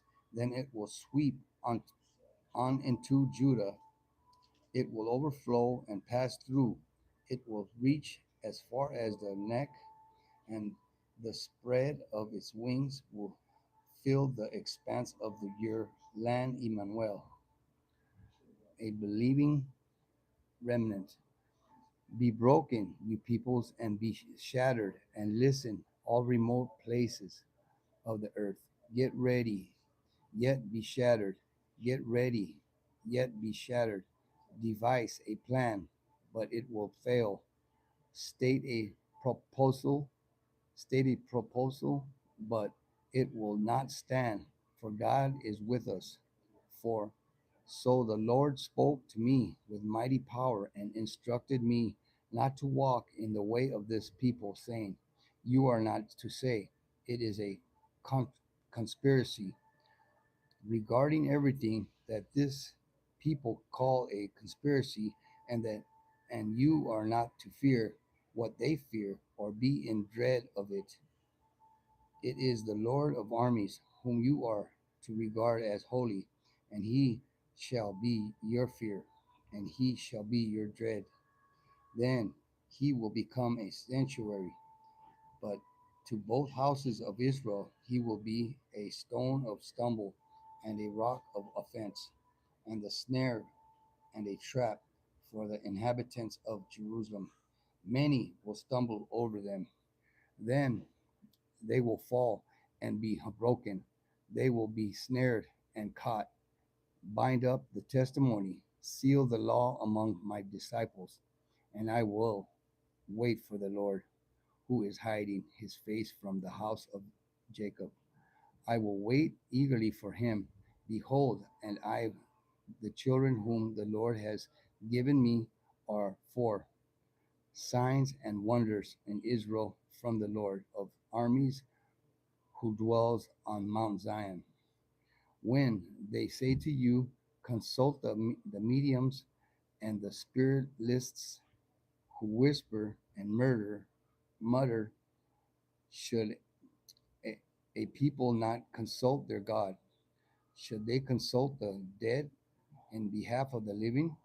To the law and to the testimony, if they do not speak in accordance with this word, it is because they have no dawn. They will pass through the land dejected and hungry, and it will turn out that when they are hungry, they will become enraged and curse their king and their God as they face upward.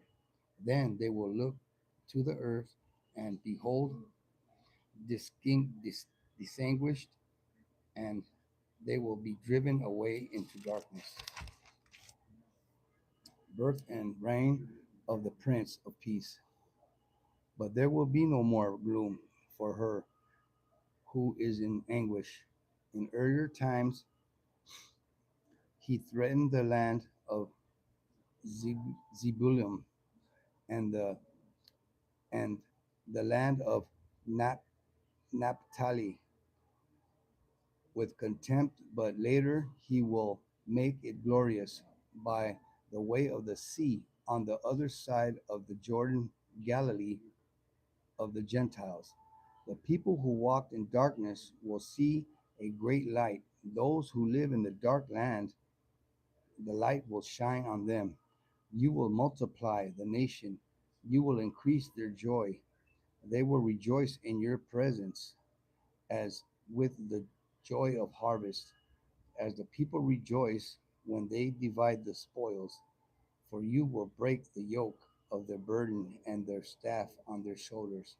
the rod of their oppressor, as at the battle of Midian, for every boot of the marching warrior in the roar of battle, and cloak rolled in blood will be for burning, fuel for the fire. For a child will be born to us, a son will be given to us, and the government will rest on his shoulders.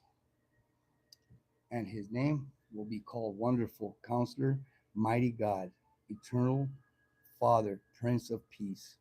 There will be no end to the increase of his government or of peace on the throne of David and over this kingdom, to establish it and to uphold it with justice and righteousness from then on and forevermore. The zeal of the Lord of the armies will accomplish this. God's anger with Israel's arrogance. The Lord sends a message against Jacob, and it falls on Israel, and all the people know it. That is Ephraim and the inhabitants of Samaria, asserting in pride and in arrogance of heart. The bricks have fallen down, but we will rebuild with smooth stones. The sycamores have been cut down, but we will replace them with cedars.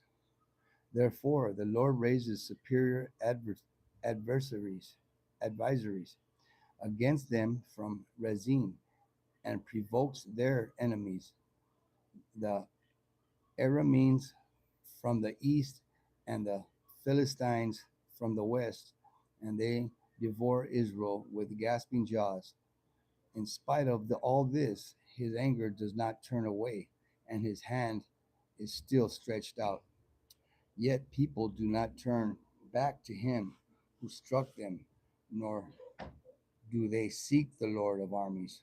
So the Lord cuts off head and tails from Israel, both palms, branches, and bulrush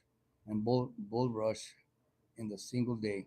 The head is the elder and the esteemed man, and the prophet who teaches falsehood is the tail. For those who guide this people are leading them astray, and those who are guided by them are confused. Therefore, the Lord does not rejoice over their young men, nor does he have compassion on their orphans or their widows.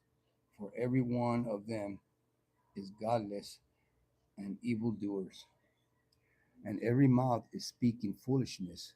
In spite of all this, his anger does not turn away, and his hand is still stretched out. For wickedness burns like a fire, it consumes briars and thorns, and also sets the thickets of the forest aflame. And they will roll up upward in a column of smoke. By the worth of the Lord of armies, the land is burned, and the people are like fuel for the fire. No one spares his brothers. They devour what is on their right hand, but are still hungry, and they will eat is on the left hand, but they are not satisfied. Each of them eats the flesh of his own arm. Manasseh devours Ephraim, and Ephraim Manasseh, and together they are against Judah. In spite of all this, his anger does not turn away, and his hand is still stretched out. Assyria is God's instrument.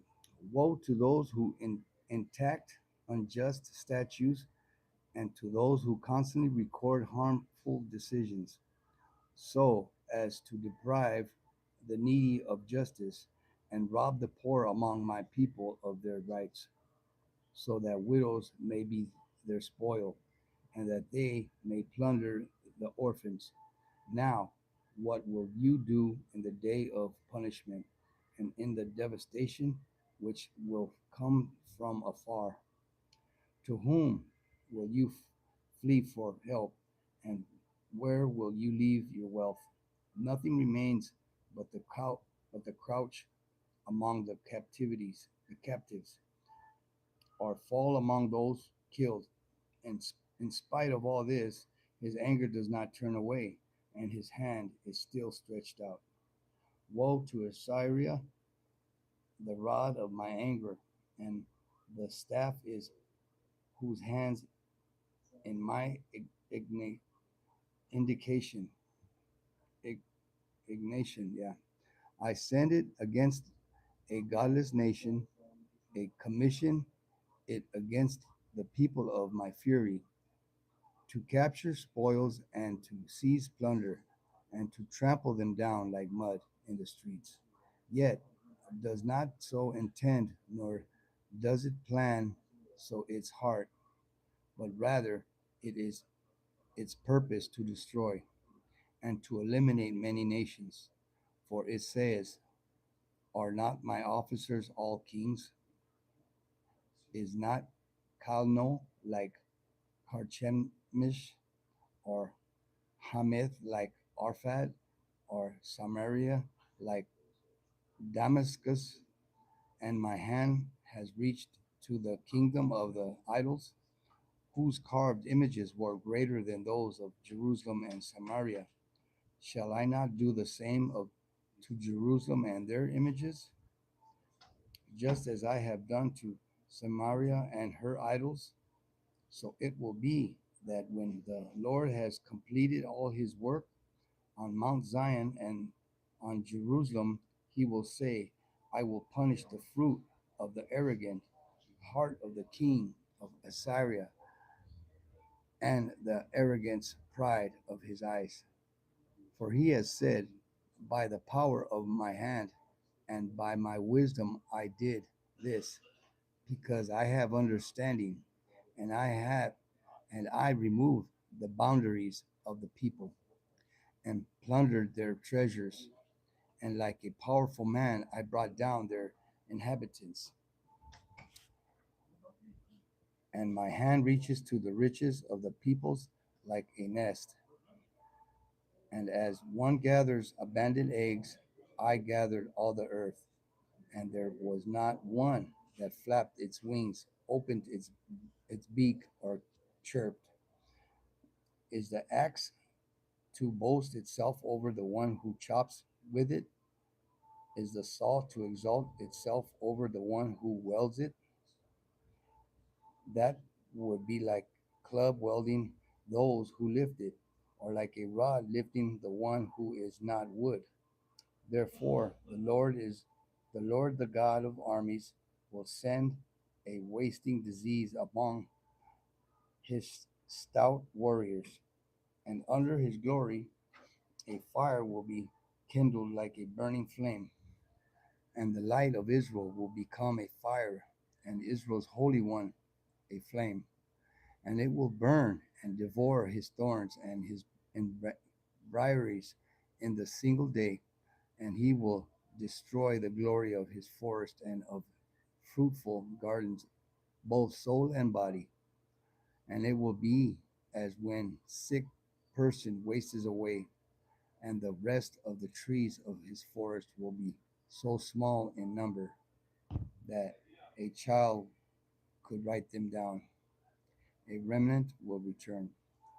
Now, on that day of remnant of the Israel, and those of the house of Jacob who have escaped will no longer rely on the one who struck them, but will truly rely on the Lord, the Holy One of Israel.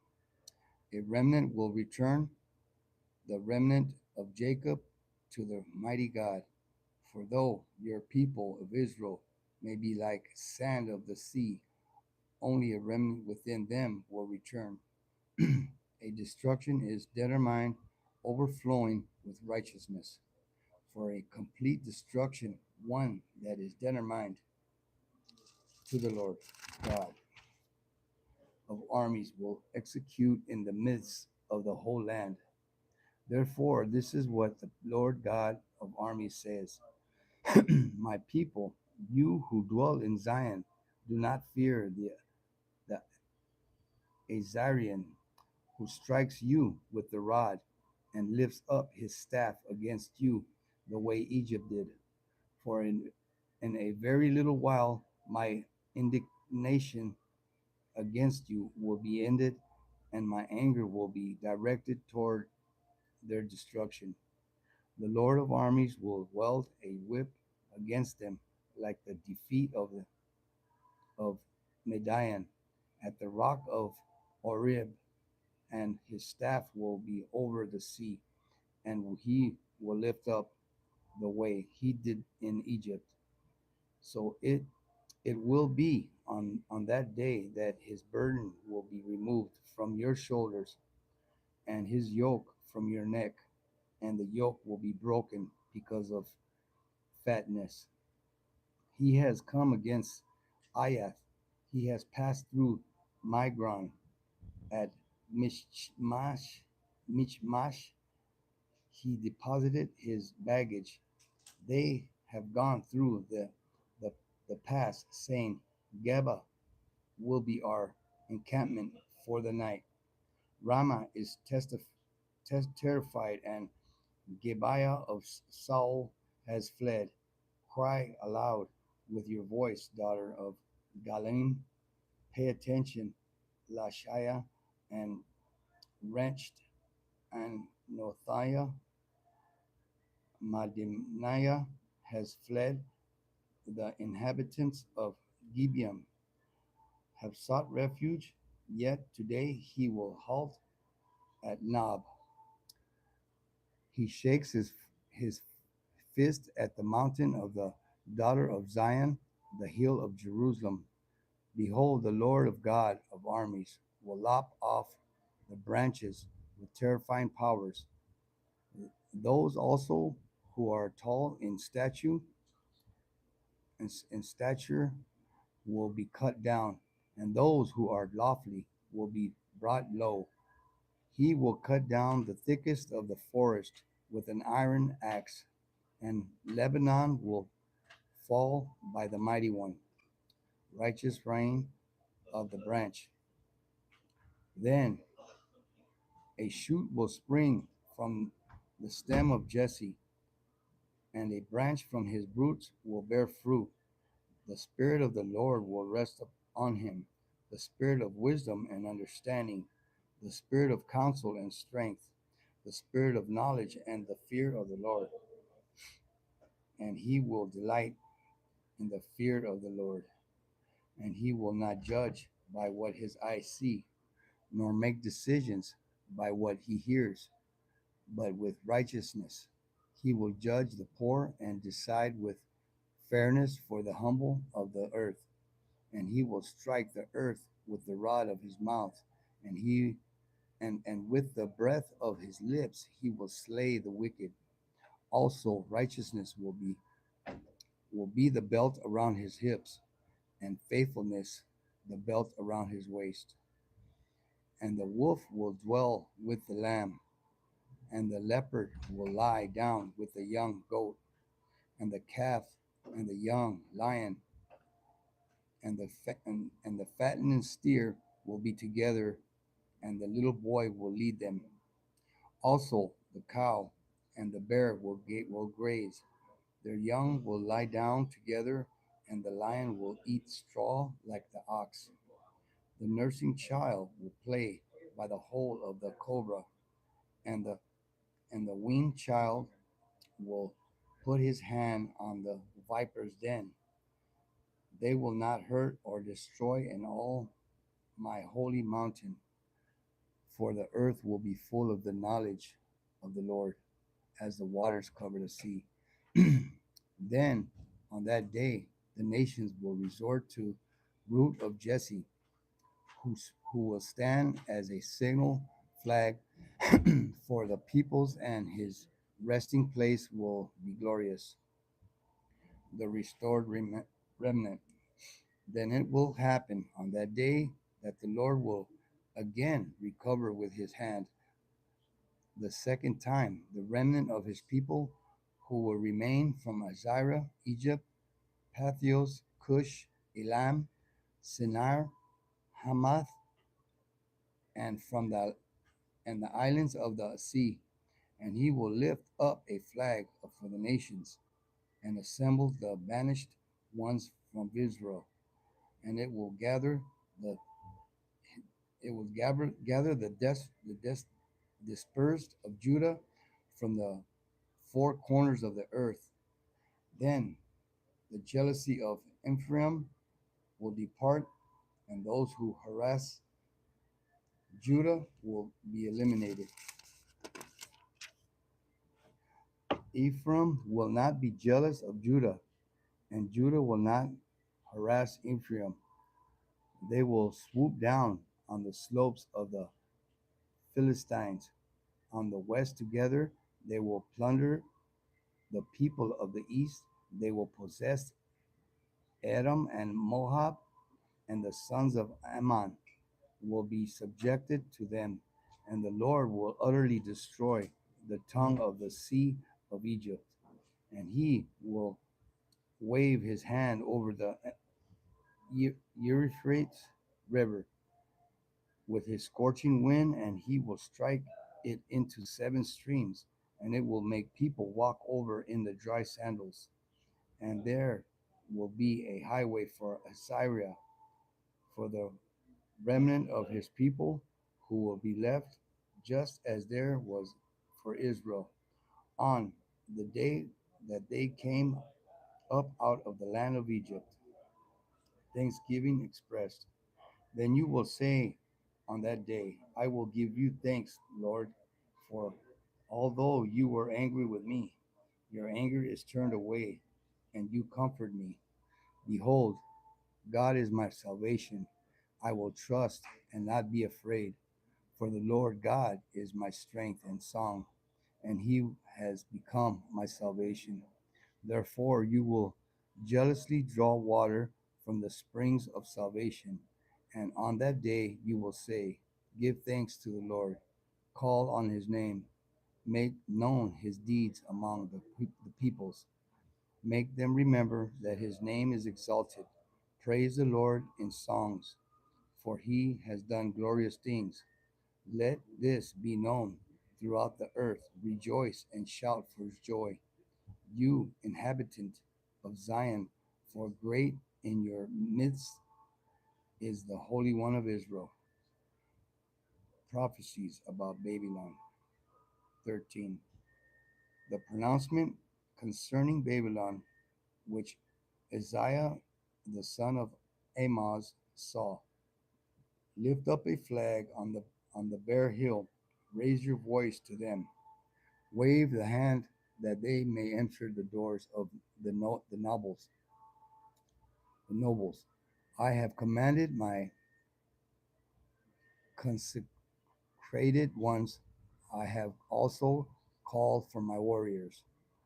Woe boast in my eminence to execute my anger. A sound of a roar on the mountains, like that of many people. A sound of the uproar of the kingdoms.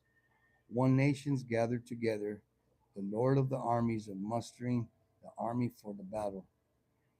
They are coming from a distant country, from the farthest horizons. The Lord and the weapons of his indignation, indignation to destroy the whole land. Judgment on the day of the Lord. Wail, for the day of the Lord is near. It will come and as destruction from the Almighty. Therefore, all hands will fall limp, and every human heart will melt. They will be terrified, pains and anguish will take hold of them. They will wither like a woman in labor. They will look at one another in astonishment, their faces aflame. Behold, the day of the Lord is coming, cruel with fury and burning anger, to make the land a desolation, and he will exterminate its sinners from it. For the stars of heaven and their constellations will not flash their light. They will not flash their light. The sun will be dark when it rises, and the moon will not shed its light. So I will punish the world for its evil and the wicked for their wrongdoing. I will also put an end to their od- audacity, audacity of the proud and and humiliate the arrogance of the tyrants. I will make mortal man scarier than pure gold, and mankind than the gold of Ophir. Therefore, I will make the heavens tremble, and the earth will be shaken from its place at the fury of the Lord of armies in the day of its burning anger. And it will be like that, like hunted gazelle, or like sheep with no one to gather them. Each of them will turn to his own people, and each of them will flee to his own land. Anyone who is found will be thrust through, and anyone who is captured will fall by the sword. Their little ones also will be dashed to pieces before their eyes. Their houses will be plundered, and their wives raped. Babylon will fall to the Medes. Behold, I am going to stir up the Medes against them, who will not value silver or take pleasure in gold, and their bows will mow down the young men. They will not even have compassion on the fruit of the womb, nor will their eye pity children. And Babylon, the beauty of kingdoms, the glory of the Chaldeans' pride, will be as when God overthrew Sodom and Gomorrah. It will never be inhabited or lived in from generation to generation. Nor will the Arab pitch his tent there, nor will shepherds allow their flocks to lie down there. But desert creatures will lie there, and their houses will be full of owls. Ostriches also will live there, and shaggy goats will forlack there. Hyenas will howl in their fortified towers, and jackals in their luxurious palaces. Her faithful time also will soon come, and her days will not be prolonged. Israel's taunt against Babylon. 14. When the Lord has compassion on Jacob and again chooses Israel and settles them on their own land, then strangers will join them to attach themselves to the house of Jacob. The peoples will take them along the brink and bring them to their place, and the house of Israel will make them their own possession in the land of the Lord, as the male and female servants, and they will take their captors captive and will rule over their oppressors. And it will be on the day when the Lord gives you rest from your hardship, your turmoil, and from the harsh service in which you have been enslaved, that you will take up this taunt against the king of Babylon and say, how the oppressor has seized, and how the onslaught has seized. The Lord has spoken, staff of the wicked, the scepter of rulers, which used to strive the people in fury with unceased strokes, which subdued the nations in anger with unrestrained pers- pers- persecution. The whole earth is at rest and is quiet. They break forth into shouts of joy. Even the juniper trees rejoice over you, and the cedars of Lebanon saying, since you have been laid low, the tree cutters come up against us. Sheol below is excited about you to meet you when you come. It stirs the spirits of the dead for you, all the leaders of the earth. It raises all the kings of the nations from their thrones. They will all respond and say to you, even if even you have become weak as we, you have become like us. Your pride and the music of your harps have been brought down to show. Maggots are spread out as your bed beneath you, and worms are your covering. How you have fallen from heaven, you, the star of the morning sun of the dawn. You have been cut down to the earth. You have you who defeated the nations, but you said in your heart, I will ascend to heaven. I will raise my throne above the stars of God, and I will sit on the mount of assembly. In the recesses of the north, I will ascend above the highest of the clouds. I will make myself like the Most High. Nevertheless, you will be brought down to show to, to the recesses of the pit. Those who see you will stare at you. They will closely examine you, saying, It is this the man who made the earth tremble, who shook kingdoms, who made the world like a wilderness and overthrew its cities, who did not allow his prisoners to go home? All the kings of the nations lie in glory, each in its own tomb, but you have been hurled out of your tomb like a rejected branch, clothed with those killed who been pierced with a sword, who go down to the stones of the pit like a trampled corpse. You will not be united with them in burial, because you have ruined your country. You have killed your people. May the descendants of evildoers never be mentioned. Prepare a place for slaughter for his sons. Because of the wrongdoings of their fathers, they must not arise and take possession of the earth and fill the surface of the world with cities. I will rise up against them, declares the Lord of armies, and eliminate from Babylon name and survivors, offspring and descendants, declares the Lord.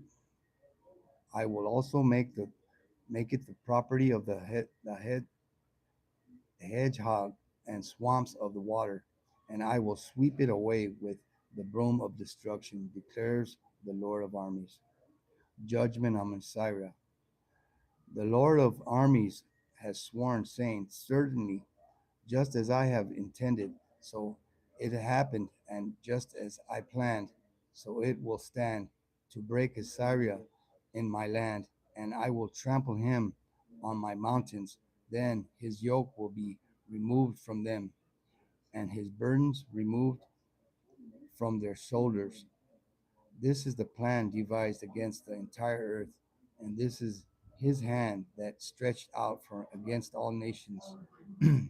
For the Lord of armies has planned, and who can frustrate it? As and as for his stretched out hand, who can turn it back? Judgment on Philistia.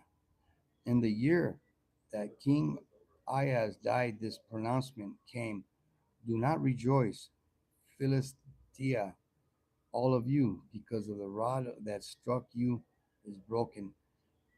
For from the serpent root a viper will come out, and his fruit will be winged serpent. Those who are most helpless will eat, and the poor will lie down in security. I will kill your root with famine, and it will kill your survivors. Wail, you gate, cry, you city, melt away, Philistia, all of you. For smoke comes out from the north, and there is no straggler in his ranks.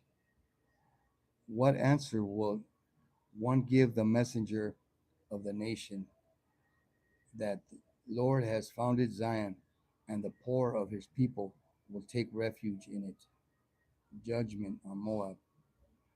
The pronouncement concerning Moab, certainly in a night, Ar of Moab is devastated and ruined. Certainly in a night of Ker of Moab is devastated and ruined. The people have gone up to the temple and to Dibon, to high places to weep. Moab wails over Nebo and Medeba. Everyone's head is bald and every beard is cut off. In their streets they have put on sackcloth, and their households and in their public squares everyone is wailing, overcome with weeping. Heshbon and Eliah also cry out. Their voice is heard all the way to Jahaz. Therefore the armed men of Moab cry aloud. His soul trembles with him. My heart cries out for Moab. His fugitives are as far as Zoar and Eglayath Shelish Shibaya, for they go up the ascents of Luhith, weeping indeed on the roar to Horomaim. They raise a cry of distress over their collapse. For the waters of Nimrim and desolate indeed, the grass is withered, the new growth has died, there is no greenery. Therefore, the abundance which they have acquired and stored up, they carry it off over the brook of Arabim. For the cry of distress has gone around the territory of Moab. Its wailing goes as far as Eljiam, and its howling to Biriam. For the waters of Diamond are full of blood. I will certainly bring added woes upon Diamond, a lion upon the fugitives of Moab and the remnants of the land. 16. Prophecy of Moab's devastation. Send the tribute lamb to the ruler of the land from Zelah by the way of the wilderness to the mountain of the daughter of Zion. Then, like fluttering birds or scattering nestlings, the daughters of Moab will be at the crossing places of the Arnon. Give us advice. Make a decision. Cast your shadow like a night at high noon. Hide the outcast. Do not betray the fugitive. Let the outcast of Moab stay with you. Be a hiding place to them, for from the destroyer, for the oppressor has come to an end, destruction has ceased. Oppressors have been removed from the land. A throne will be established in faithfulness, and a judge will sit on it trustworthiness in the tent of David. Moreover, moreover, he will seek justice and be prompt in righteousness.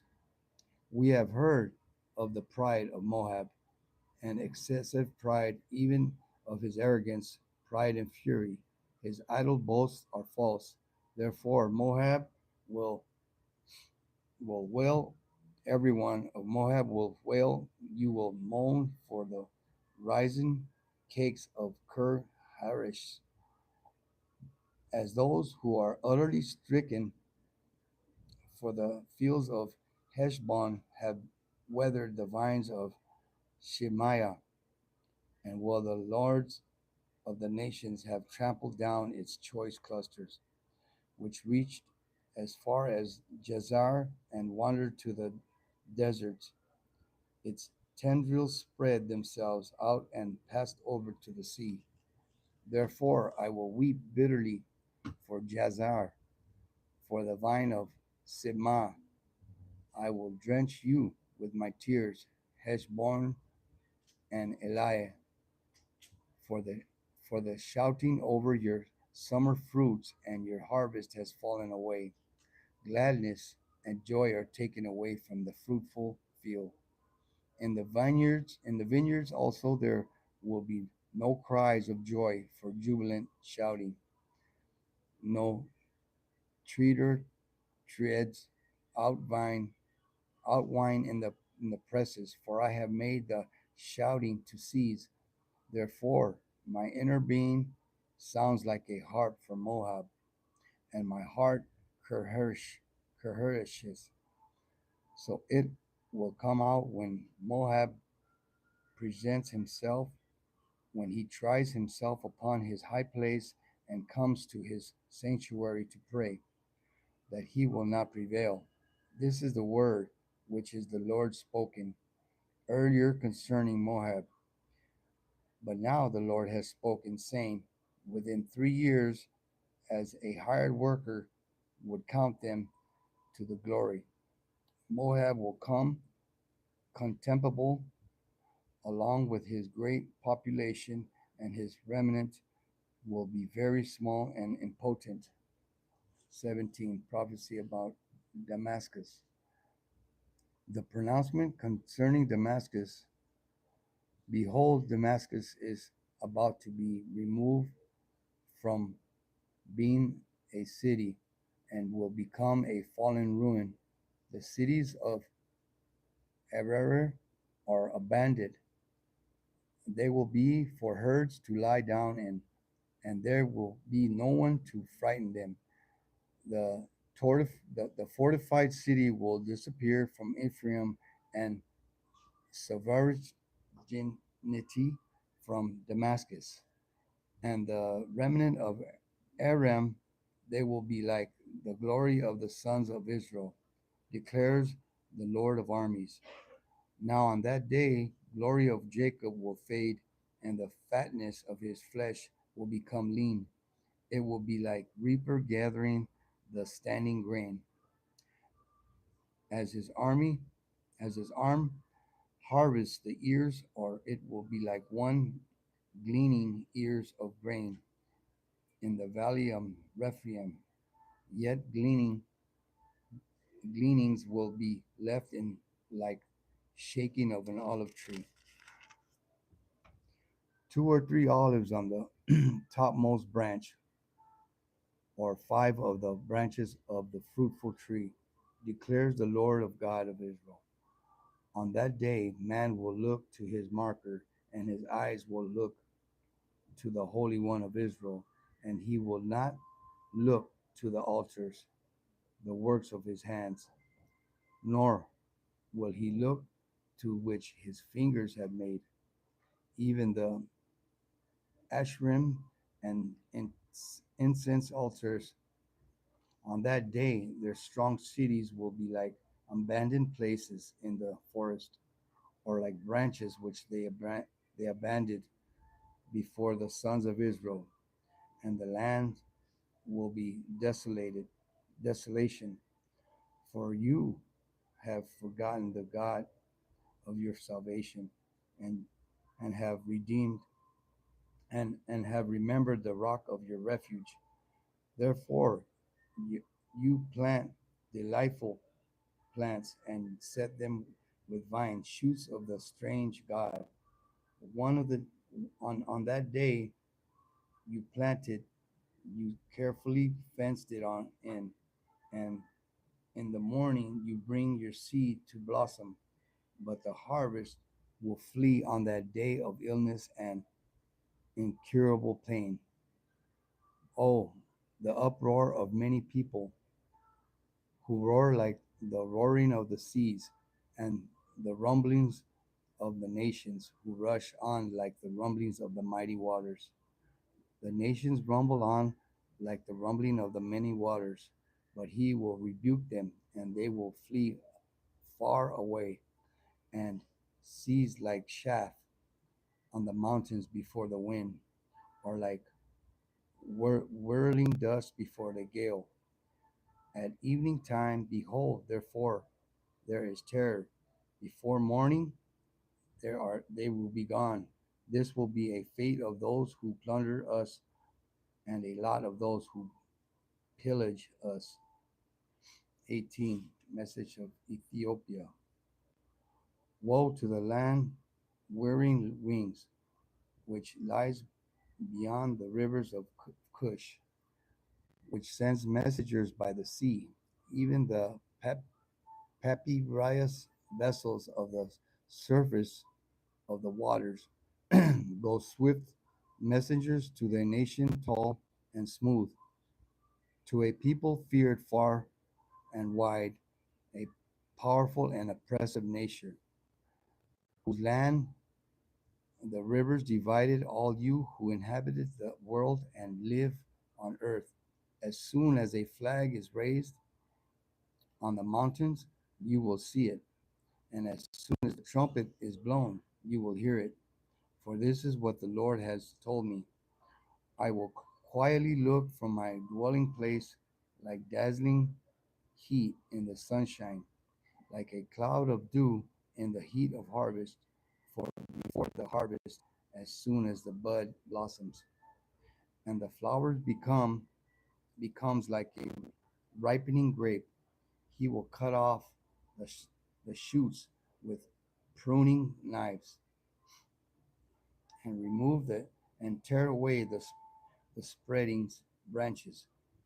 They will be left they will be left together for mountain birds of the prey and for animals of the earth, and the birds of the prey will spend spend the summer feeding on them, and all the animals of the earth will spend the harvest time on them.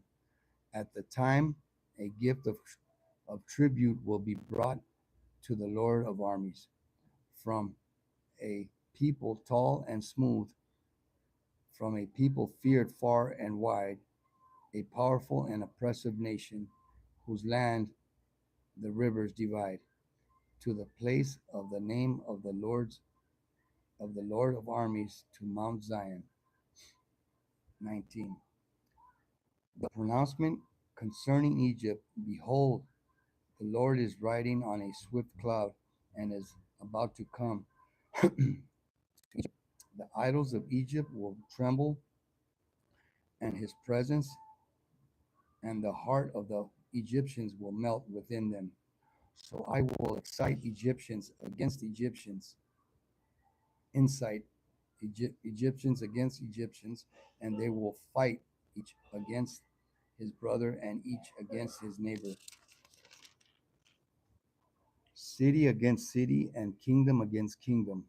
Then the spirit of the Egyptians will be demor- demoralized within them, and I will confuse their strategy, so that they will resort to their idols and ghosts of the dead, and the mediums and the spiritualists. Furthermore, I will hand the Egyptians over to the cruel masters, and a mighty king will overrule them, declaring the Lord of armies. The waters from the sea will dry up, and the river will be purged and dry. The canals will emit a stench. The streams of Egypt will thin out and dry up. The reeds and rushes will rot away. The bulrushes by the Nile, by the edge of the Nile, and all the sown fields by the Nile will become dry by driven away and be no more. And the fishermen will grieve, and all of those who cast line into the Nile will mourn, and those who spread nets on the waters will dwine away. Moreover, the manufactures of linen made from com- combed flax and the waters of white cloth will be utterly dejected, and the pillars of Egypt will be crushed. All the hired laborers will be grieved in soul. The officials of Zion are more fools. The advice of Pharaoh's wisest advisors has become stupid. How can you say, Pharaoh, I am a son of the wise, a son of ancient kings? Will then, where are your wise men? Please let them tell you, and I will, and let them understand what the Lord of armies has planned against Egypt. The officials of Zoan have turned out to be fools. The officials of Memphis are deluded. Those who are cornerstone of her tribes have led Egypt astray. The Lord has mixed within her a spirit of distortion. They have led Egypt astray, and all that is done it does. As a drunken person staggers in his vomit, there will be no work for Egypt, which its head or tail, its palm branch or bulrush may do.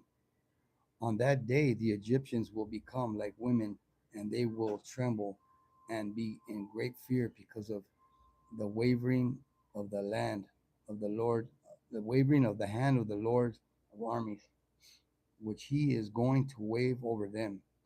The land of Judah will become a cause of shame to Egypt. Everyone to whom it is mentioned will be great fear because of the plan of the Lord of armies, which he is making against them. On that day, 5 cities in the land of Egypt will be speaking the language of Canaan and swearing allegiance to the Lord of armies. One will be called the city of destruction. On that day, there will be an altar to the Lord in the midst of the land of Egypt, and the memorial stone to the Lord beside its border, and it will become a sign and a witness to the Lord of armies in the land of Egypt. For they will cry out to the Lord because of the oppressors, and he will send them a savior and a champion, and he will save them. So the Lord will make himself known to Egypt, and the Egyptians will know the Lord on that day. They will even worship with sacrifice and offerings, and will make a vow to the Lord and perform it. And the Lord will strike Egypt, striking but healing, so they will return to the Lord, and he will respond to their pleas and heal them.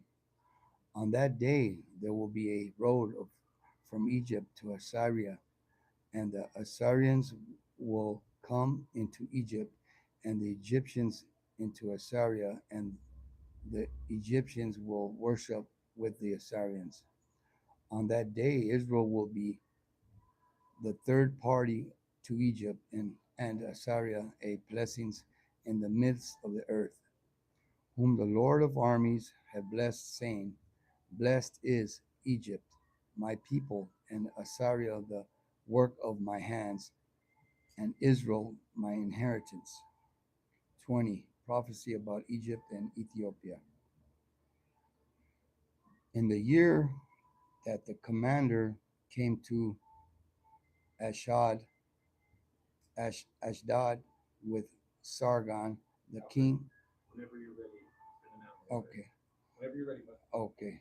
Um, okay, we'll stop right there. There you go. Take over, buddy. We'll start at 20. I didn't know if you knew. I'm sorry to distract you.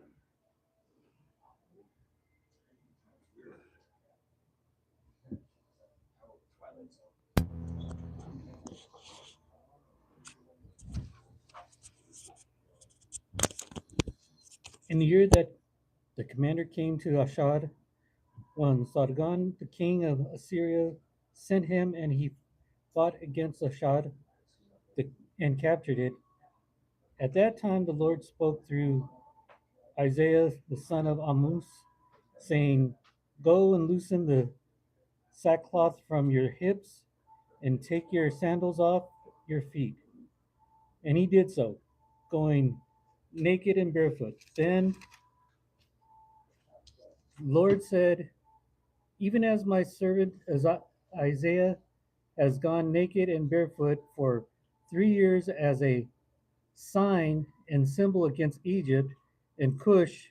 So the king of Assyria will lead away the captives of Egypt and the exiles of Cush, young and old, naked and barefoot, with buttocks uncovered, to the shame of Egypt. Then they will be terrified and ashamed because of Cush, their hope, and Egypt's their pride. So the inhabitants of the coastland will say on that day, behold, such is our hope where we fled to help to be saved from the king of Assyria, and how we ourselves to escape. Chapter 21.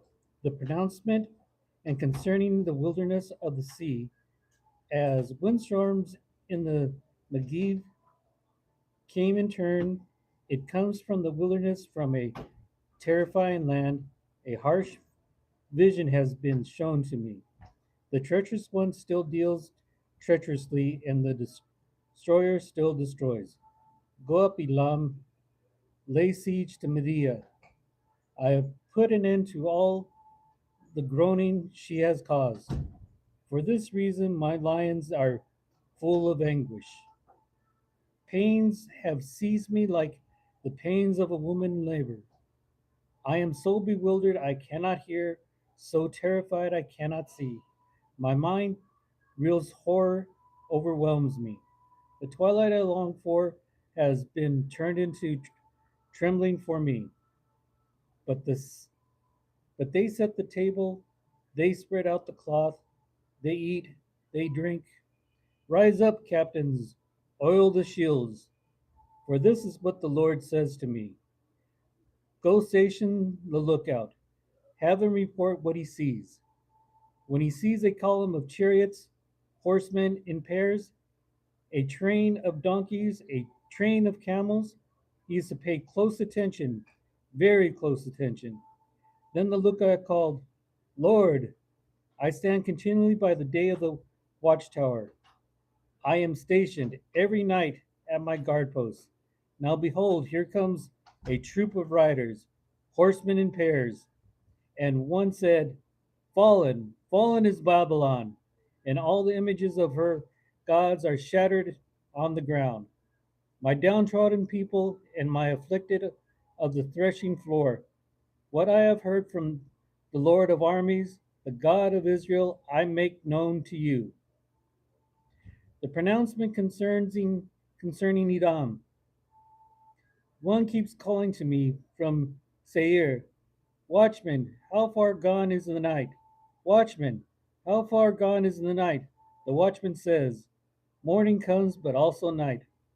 If you would inquire, inquire. Come back again. The pronouncement about the Arabi, in the thickets of Arabi, you must spend the night. The caravans of Dedanites bring water for the thirsty, and the inhabitants of the land of Tema meet the fugitives with the breed, and they have fled from the sword, from the dawn and from the drawn of the sword and the bent bow, and from the press of battle. For this is what the Lord has said to me. In a year, as a hired worker would count it, all the splendor of Kedar will come to an end, and in the remainder of the number of bowmen, the warriors of the sons of Kedar will be few. For the Lord God of Israel has spoken. Chapter 22. The pronouncements concerning the valley of visions. What is the matter with you now, that you have all gone up to the housetops? You who were full of noise, you tumultuous town, you jubilant city, your dead were not killed with the sword, nor did they die in battle. All your rulers have fled together and have been captured without the bow. All of you who were found were taken captive together. Though they had fled far away, Therefore I say, look away from me. Let me weep bitterly. Do not try to comfort me concerning the destruction of the daughter of my people. For the Lord God of armies has a day of panic, subjugation, and confusion.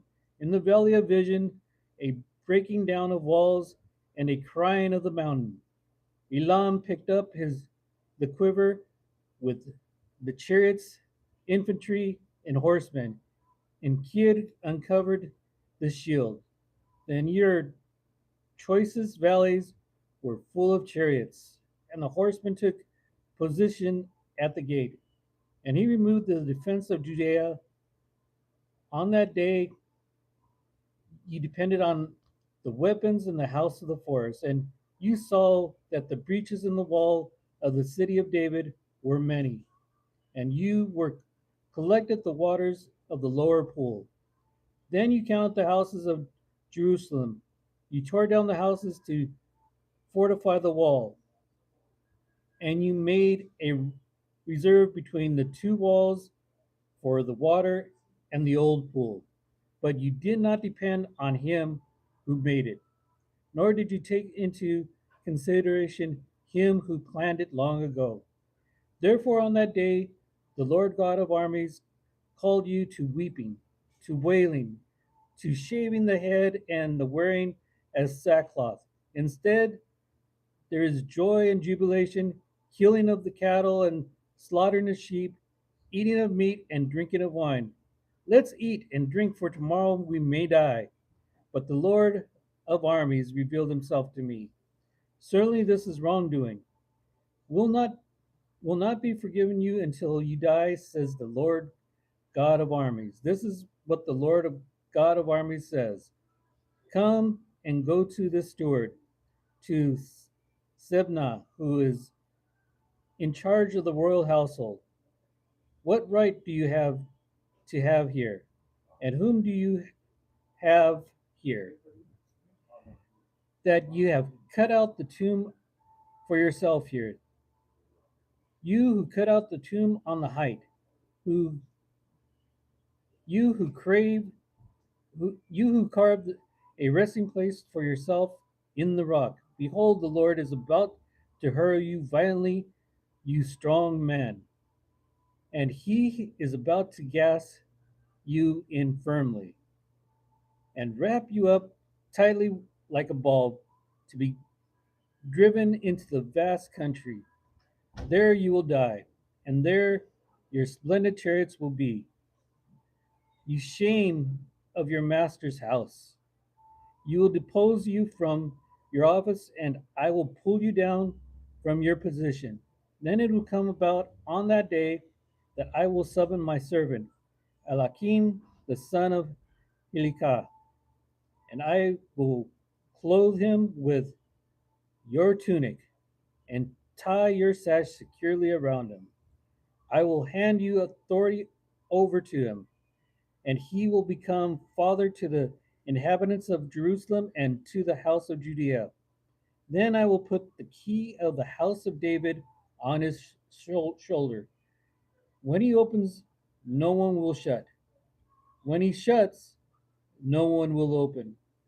I will drive him like a peg into a firm place, and he will become the throne of the glory to his father's house.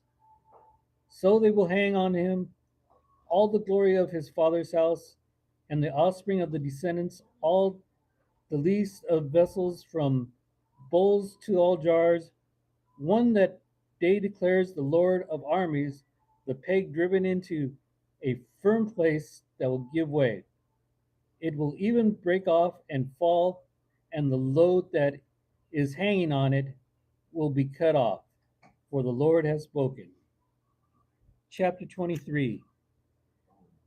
The pronouncement concerning Tyre, whale, whaler ships of Tashish. For Tyre is destroyed with house or harbor.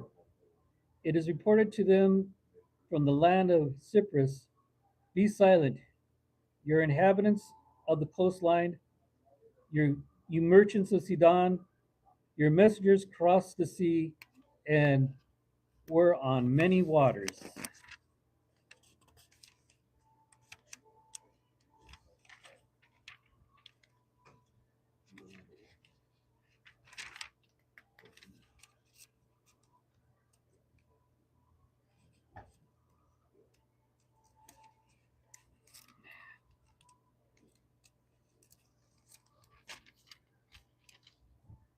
The grain of the Nile and the harvest of the river was her revenue, and she was the market of nations.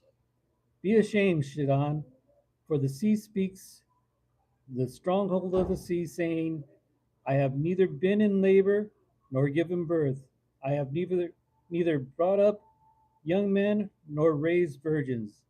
When the report reaches Egypt, there will be in they will be in anguish over the report of Tyre.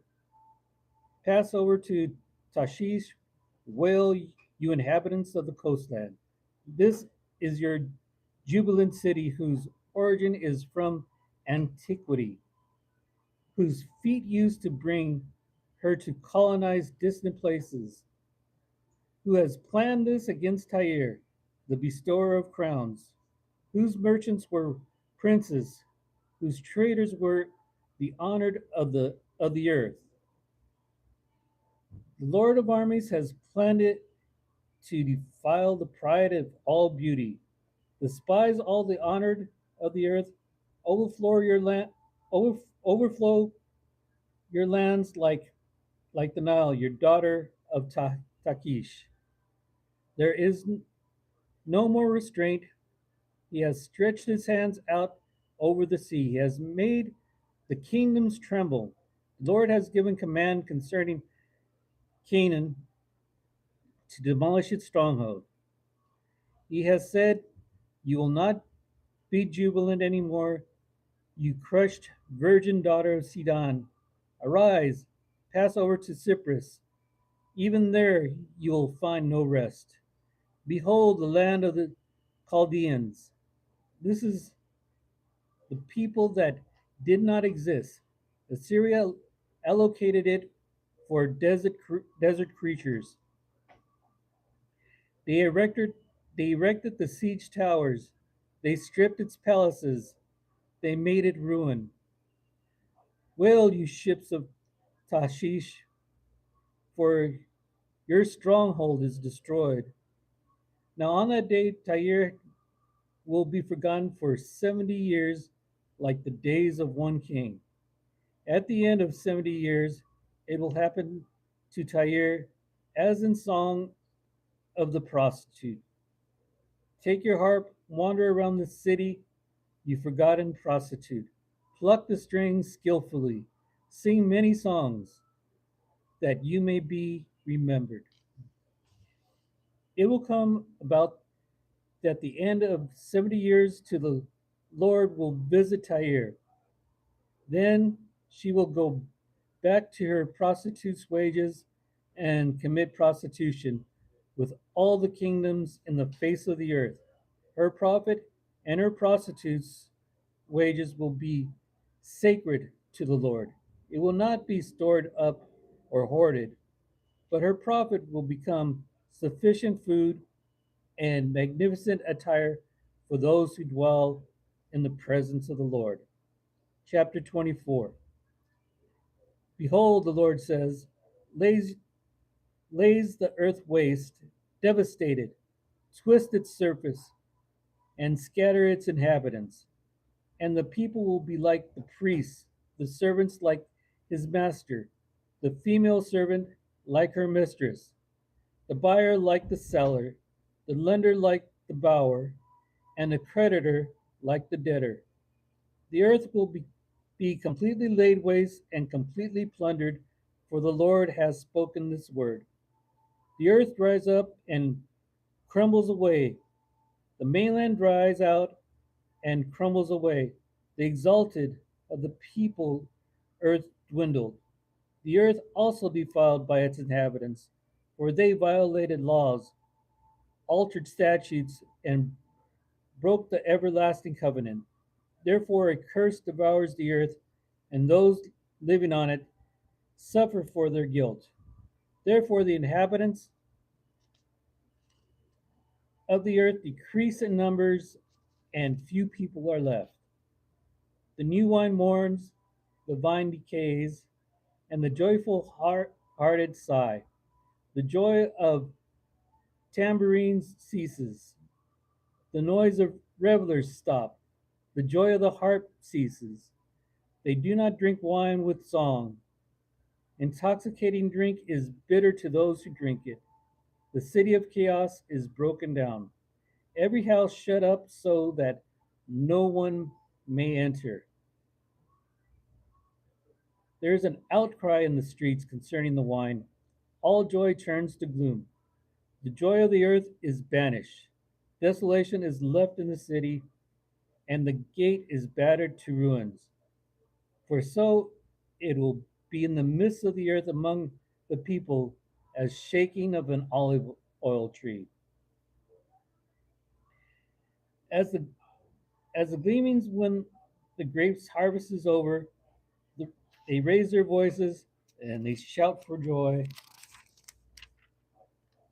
They cry out for the west concerning majesty of the Lord, and therefore the Lord of the east, the name of the Lord, the God of Israel, in the coastlands of the sea, for the ends of the earth where we hear songs.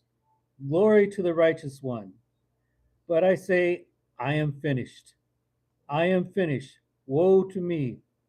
The treacherous deal treacherously, and the treacherous deal very treacherously. Terror and pit and snare confront you, you inhabitant of the earth. There will be that one who flees the sound of terror with fall into the pit, and the one who climbs out of the pit will be caught in the snare. For the windows above are opened, and the foundations of the earth shake. The earth is broken apart, the earth is split through the earth is shaken violently.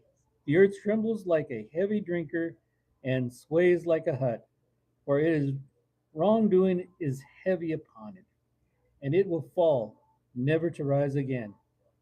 So it will happen on that day that the Lord will punish the rebellious angels of heaven on high, and the kings of the earth, they will be gathered together like prisoners in the dungeon, and will be confined in prison, and after many days will be punished. Then the moon will be ashamed, and the sun will be put to shame. For the Lord of armies, the reign of Mount Zion in Jerusalem, and his glory will before his elders. Chapter 25. Lord, you are my God. I will exalt you. I will give thanks to your name, for you have worked wonders.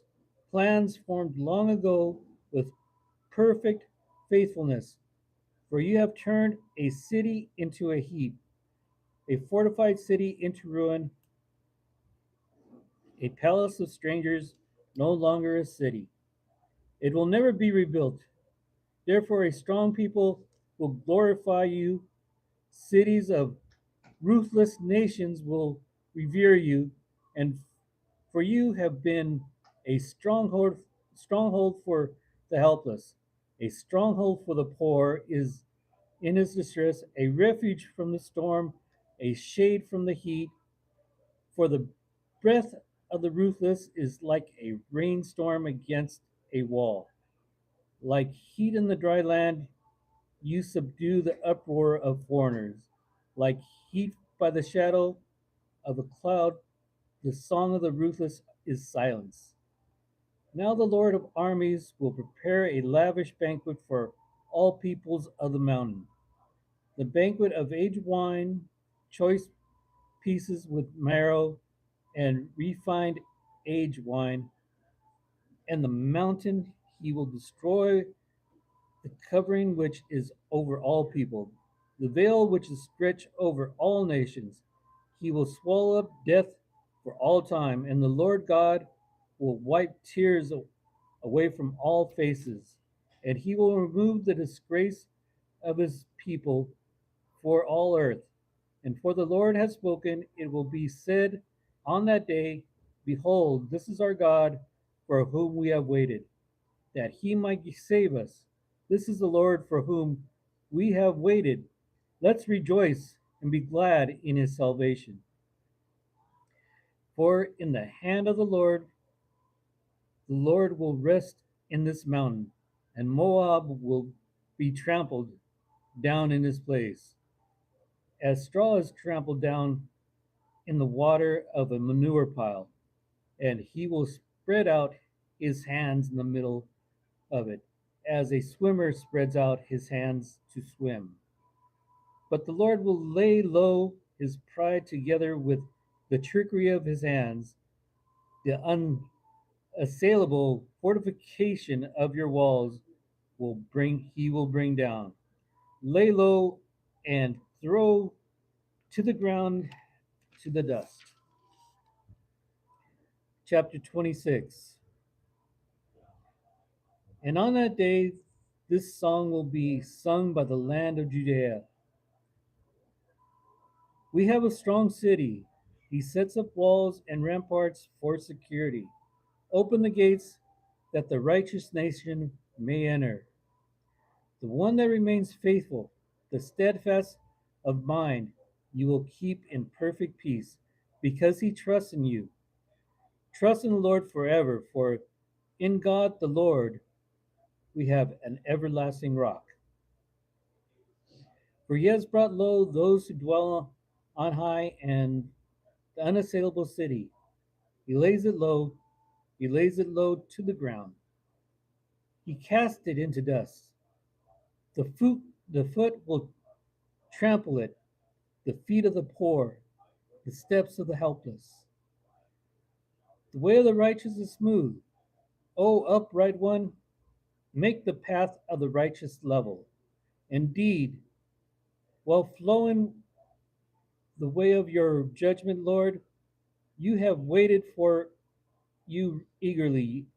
Your name and remembering you is the desire of our souls. At night, my soul longs for you. Indeed, my spirit within me seeks your seeks you diligently. For when the earth experiences your judgment, the inhabitants of the world learn righteousness. Though the wicked person is shown compassion, he does not learn righteousness. He deals unjustly in the land of uprightness and does not perceive the majesty of the Lord. The Lord, your hand is lifted up, yet they do not see it. They see your result for the people and are put to shame. Indeed, fire will devour your enemies. Lord, you will establish peace for us, since you have also performed for us all our works. Lord our God, other masters besides you have ruled us, but though you alone, we confess your name. The dead will not live, the departed spirits will not rise. Therefore, you have punished and destroyed them. You have eliminated all remembrance of them. You have increased the nation, Lord. You have increased the nation. You are glorified. You have extended all the borders of the land. Lord, they sought you in distress. They could only whisper a prayer. Your discipline was upon them. As the pregnant woman approaches the time of giving birth, she withers and cries out in her labor pains. This is how we were before you, Lord. We were pregnant. We withered in labor. We gave birth, as it seems, only to win. We cannot accomplish deliverance for the earth, nor inhabitants of the world born. Your dead will live, their corpses will rise. You who lie in the dust, awake and shout for joy. For the dew is as the dew of the dawn, and the earth will give birth to the departed spirits. Come, my people, enter my rooms, and close the doors behind you. Hide for a little while, until the inundation runs its course. For behold, the Lord is about to come out from his place, to punish the inhabitants of the earth for their wrongdoing, and the earth will reveal her bloodshed, and will no longer cover her slain. Chapter 27.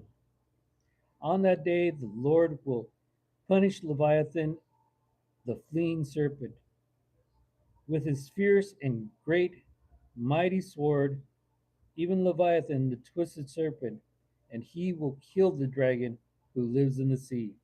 On that day, a vineyard of beauty, sing of it. I, Lord, am its keeper. I water it every moment, so no one will damage it. I guard it night and day. I have no wrath should someone give me briars of thorns in battle. You doing good? Doing good. Going strong? Going strong. Then I would step on them. I would burn them completely. Or let him rely on my protection. Let him make peace with me. Let him make peace with me. In the days to come, Jacob, will you take root? Israel will blossom and sprout, and they will fill the whole world with fruit. Like the striking of him who has struck them. Has he struck them? Or like the slaughter of his slain? Have they been slain? You contended with them by banishing them, by driving them away. With his fierce wind, he has expelled them on the day of the east wind. Therefore, through this, Jacob's wrongdoing will be forgiven, and this will be full price of the parting of his sins. When he makes the altars, when he makes all the altars stones like pulverized chalk stones, when ashram and incense altars will not stand, for the fortified city is isolated, a homestead deserted and abandoned like the desert. There the calf will graze, and there it will be lying down and fed on its branches. When the limbs are dry, they are broken off. Women come and make fire of them, for they are not a people of discernment. Therefore, their Maker will not have compassion on them, and their Creator will not be gracious to them. On that day, Lord, thresh from the flowing streams of the Euphrates River to the brook of Egypt, and you will be gathered up one by one, you sons of Israel. It will come about also that day the great trumpets will be blown, and those who were perishing in the land of Assyria and who were scattered to the land of Egypt will come and worship Lord of the holy mountain in Jerusalem. Chapter 28.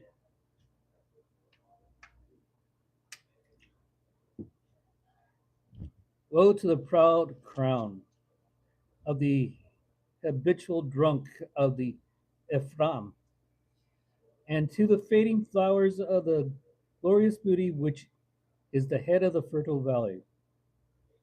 Of those who are overcome with wine, behold, the Lord as a strong and mighty agent, as a storm of hail and the tempest of destruction, like a storm of mighty overflowing waters. He has thrown it down to the earth with his hand.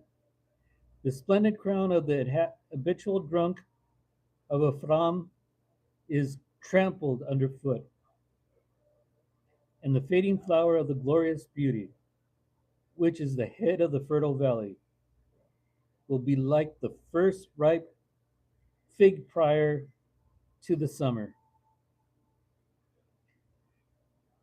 which one sees as soon as it is in his hand, he swallows it, and the day of the Lord's armies will become beautiful, crown and a glorious wreath to the remnant of his people.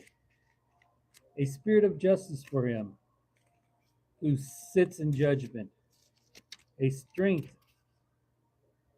to those who repel the onslaught of the gate. And these also reel with wine and stagger from the intoxicating drink. The priest and the prophet reel with intoxicating drink. They are confused by the wine.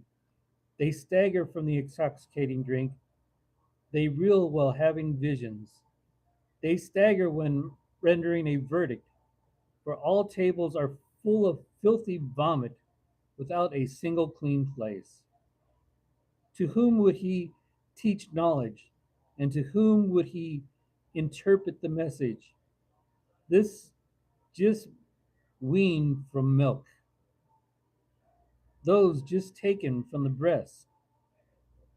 For he says, order on order, order on order, line on line, line on line, a little here, a little there. Indeed, he will speak to the people.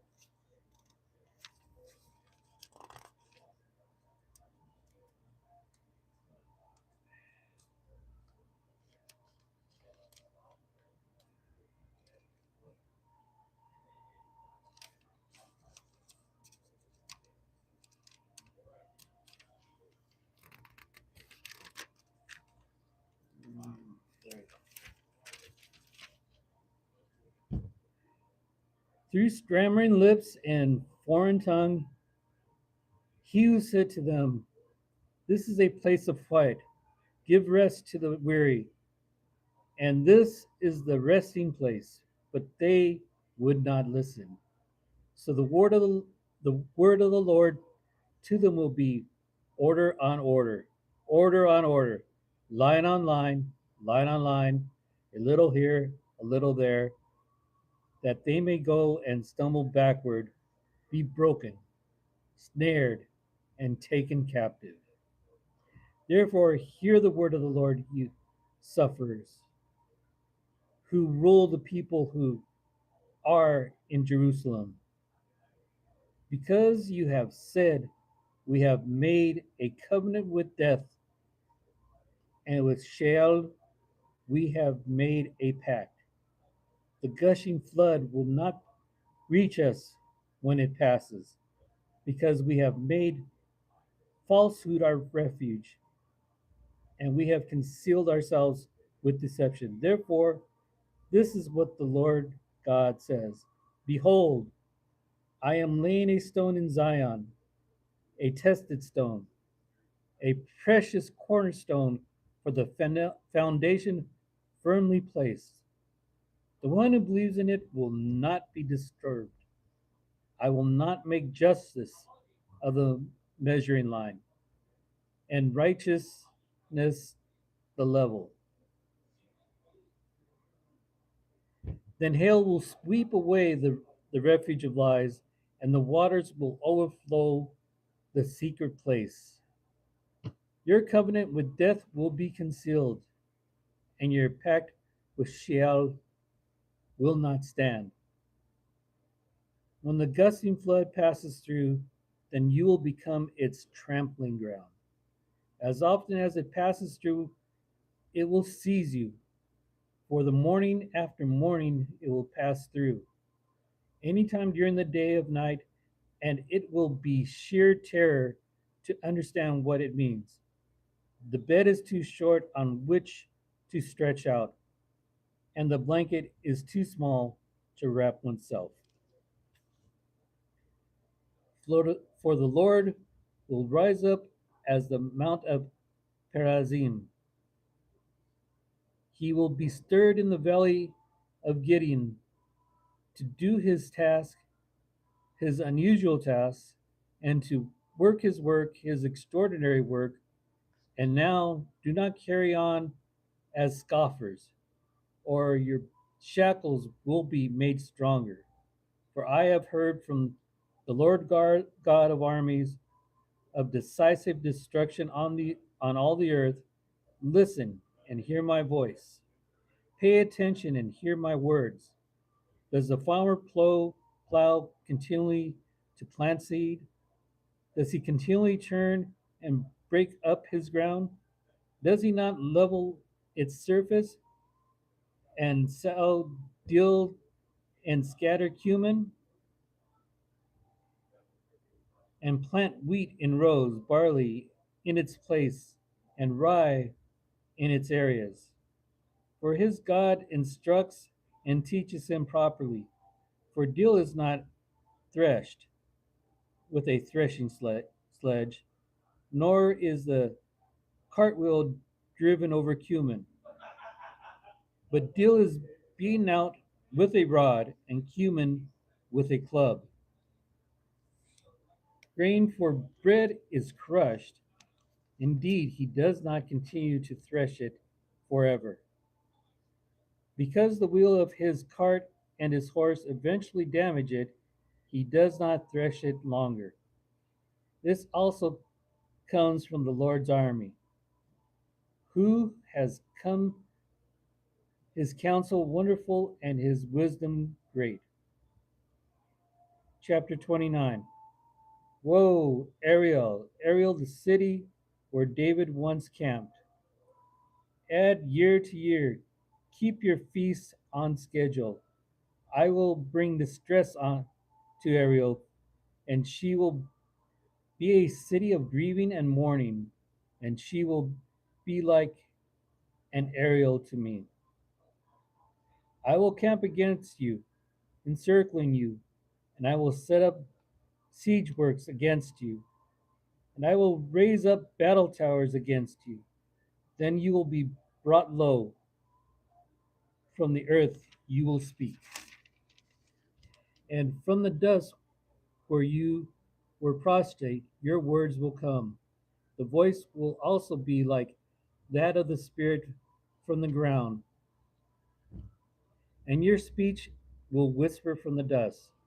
But the multitude of your armies will become like fine dust, and the multitude of the ruthless ones like the chaff which blows away, and it will happen instantly, suddenly, for the Lord of armies will be punished with thunder and earthquake and loud noise, with whirlwind and tempest and the flame of consuming fire, and the multitude of all the nations who wage war against Ariel, even all who wage war against her and her stronghold, who distress her, will be like a dream and a vision of the night. It'll be when a hungry person dreams, and behold, he is eating. But when he awakens, his hunger is not satisfied. Or when a thirsty person dreams, and behold, he is drinking. But when he awakens, behold, he is faint, and his thirst is not quenched. So will the multitude of the nations be who wage war against Mount Zion. Be delayed and horrified, blind yourselves and be blind. They become drunk, but not with wine. They stagger, but not with intoxicating drink. For the Lord has poured over you in a spirit of deep sleep. He has shut your eyes, the prophets, and he has covered your heads, the seers. The entire vision will be to you like the words of a sealed book, which when they give it to one who is literate, saying, "Please read this," he will say, "I cannot, because it is sealed." Then the book will be given to the one who is illiterate, saying, "Please read this." And he will say, "I cannot read."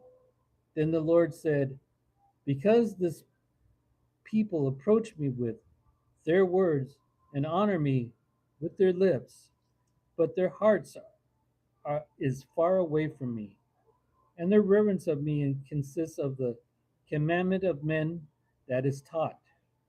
Therefore, behold, I will once again deal with marvelously with these people, wondrously marvelous. And the wisdom of their wise men will perish, and the understanding of their men who have understanding will be concealed. Woe to those who deeply hide their plans from the Lord, and whose deeds are done in dark places, as they say, who sees us, or who knows us? You you turn things around. Shall the potter be considered as equal with the clay? That's what is made would say to its maker, he did not make me. Or what is formed say to him who formed it, he has no understanding. Is it not just a little while before Lebanon will be turned into a fertile field, and the fertile field will be considered as a forest? On that day, those who are deaf will hear words of the book, and out of their gloom and darkness, the eyes of those who are blind will see. The afflicted will also increase their joy in the Lord, and the needy of mankind will rejoice in the Holy One of Israel. For the ruthless will come to an end, and the scorner will be finished. Indeed, all who are intent on doing evil will be eliminated, who cause a person to be indicated by words and set a trap for the arbitrator at the gate, and defraud the one in the night with meaningless argument. Therefore, this is what the Lord who redeemed Abraham says concerning the house of Jacob. Jacob will not be ashamed now, nor will his face turn pale now. But when he sees his children, the work of his hands in his midst, they will sanctify my name. Indeed, they will sanctify the Holy One of Jacob, and will stand in awe of the God of Israel. Those who err in mind will know the truth, and those who criticize will accept instruction. Chapter 30. Woe to the rebellious children, declares the Lord, who execute a plan but not mine, and make an alliance but not of Holy Spirit, in order to add sin to sin, who proceed down to Egypt without consulting me, to take refuge in the safety of Pharaoh, and to seek shelter in the shadow of Egypt. Therefore, the safety of Pharaoh will be your shame, and the shelter of the shadow of Egypt your humiliation. For their officials are at Zoan, and their ambassadors arrive at Hanes. Everyone will be ashamed because of people who do not benefit them, who are not a help or a benefit, but a source of shame and also disgrace. The pronouncements concerning the animals of Nagiv through a land of distress and anguish, from where come lioness and a lion, viper and a flying serpent. They carry their riches on their backs of young donkeys, and their treasures on camels' humps, to a people who will not benefit them, even Egypt, whose help is vain and empty. Therefore I have called her Rehab, who has been exterminated. Now go, write it on a tablet in their presence, and inscribe it on a scroll, that it may serve in the time to come as a witness forever. For this is a rebellious people, false sons, sons who refuse to listen to the instruction of the Lord, who says to seers, you must not see visions, and to the prophets, you must not prophesy the truth. Speak to us pleasant words. Prophesies illusion. Get out of the way. Turn aside from the path. Stop speaking before us about the Holy One of Israel. Therefore, this is what the Holy One of Israel says: Since you have rejected the word and have put your trust in oppression and crookedness and have relied on them, therefore this wrongdoing will be unto you like a breach onto the fall, a bulge in the high wall, whose collapse comes suddenly in an instant, whose collapse is like the smashing of a potter's jar, so ruthlessly shattered that a shard will not be found among the pieces to take fire from earth, or to scoop water from a cistern. For this is what the Lord God, the Holy One of Israel, has said: In repentance and rest you will be saved. In quietness and trust is your strength. But you are not willing, and you said, No, for we will flee on our horses, and therefore we shall flee. And we will ride on swift horses, therefore those who pursue us shall be swift. 1,000 will flee at the threat of one man, and you will flee at the threat of five, until you are left like a signal post on the mountaintop and like a flag on a hill. Therefore, the Lord longs to be gracious to you, and therefore he waits on high to have compassion on you, for the Lord of God is justice. How blessed are all those who long for him, for you people in Zion, inhabitant of in Jerusalem, will weep no longer. He will certainly be gracious to you at the sound of your cry. When he hears it, he will answer you. Although the Lord has given you bread of deprivation and water of oppression, he who your teacher will no longer hide himself, but your eyes will see your teacher. Your ears will hear the word behind you.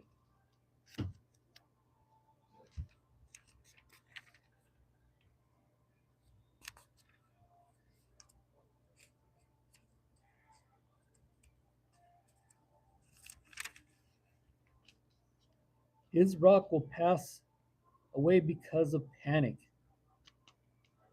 and his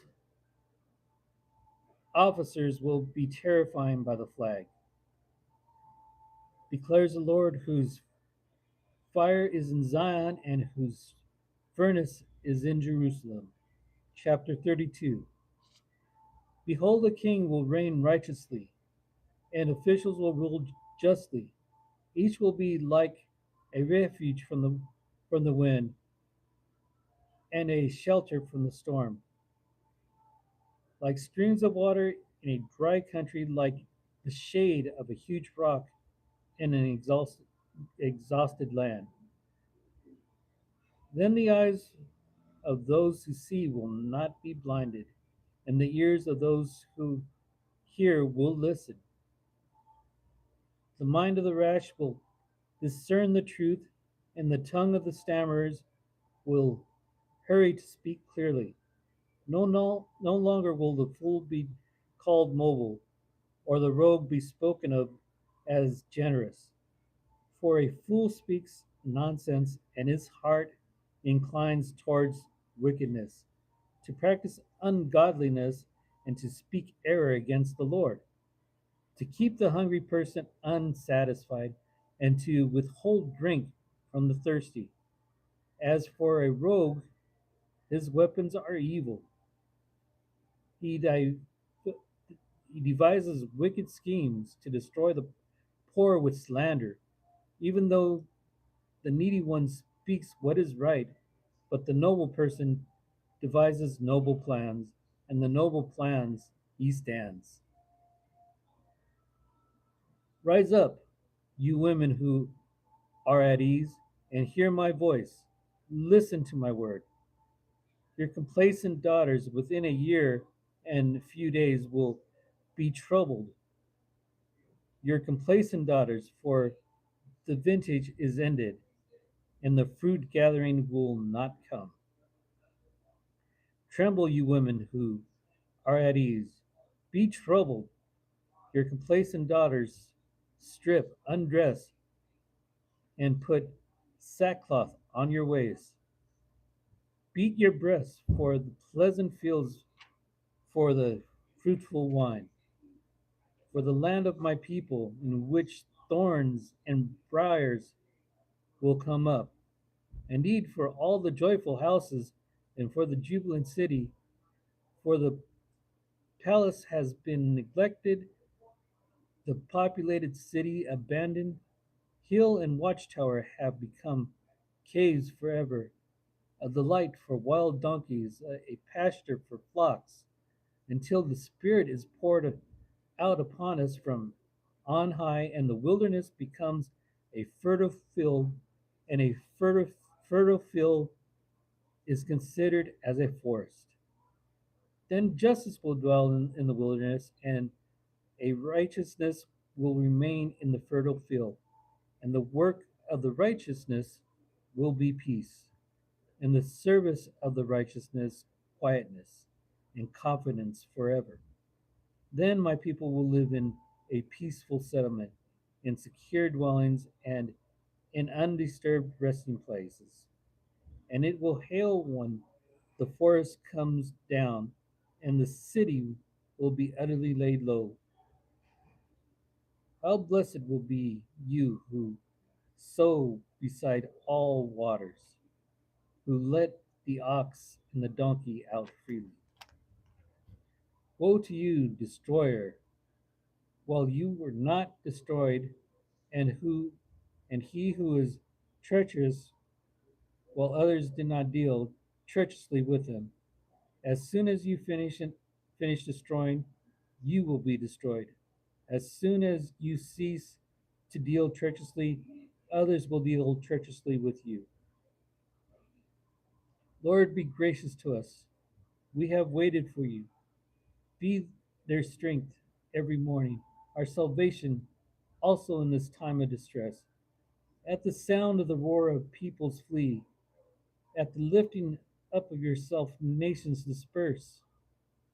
Your plunder is gathered as the caterpillar gathers. Like an infestation of locusts, people storm it. The Lord is exalted, for he dwells on high.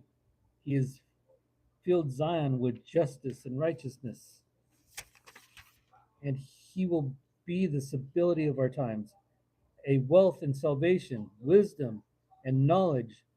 The fear of the Lord is his treasure. Behold, the brave men cry out in the streets. The ambassadors of peace weep bitterly. The highways are desolate. The traveler has ceased.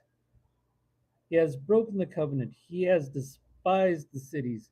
He has no longer he has no regard for mankind.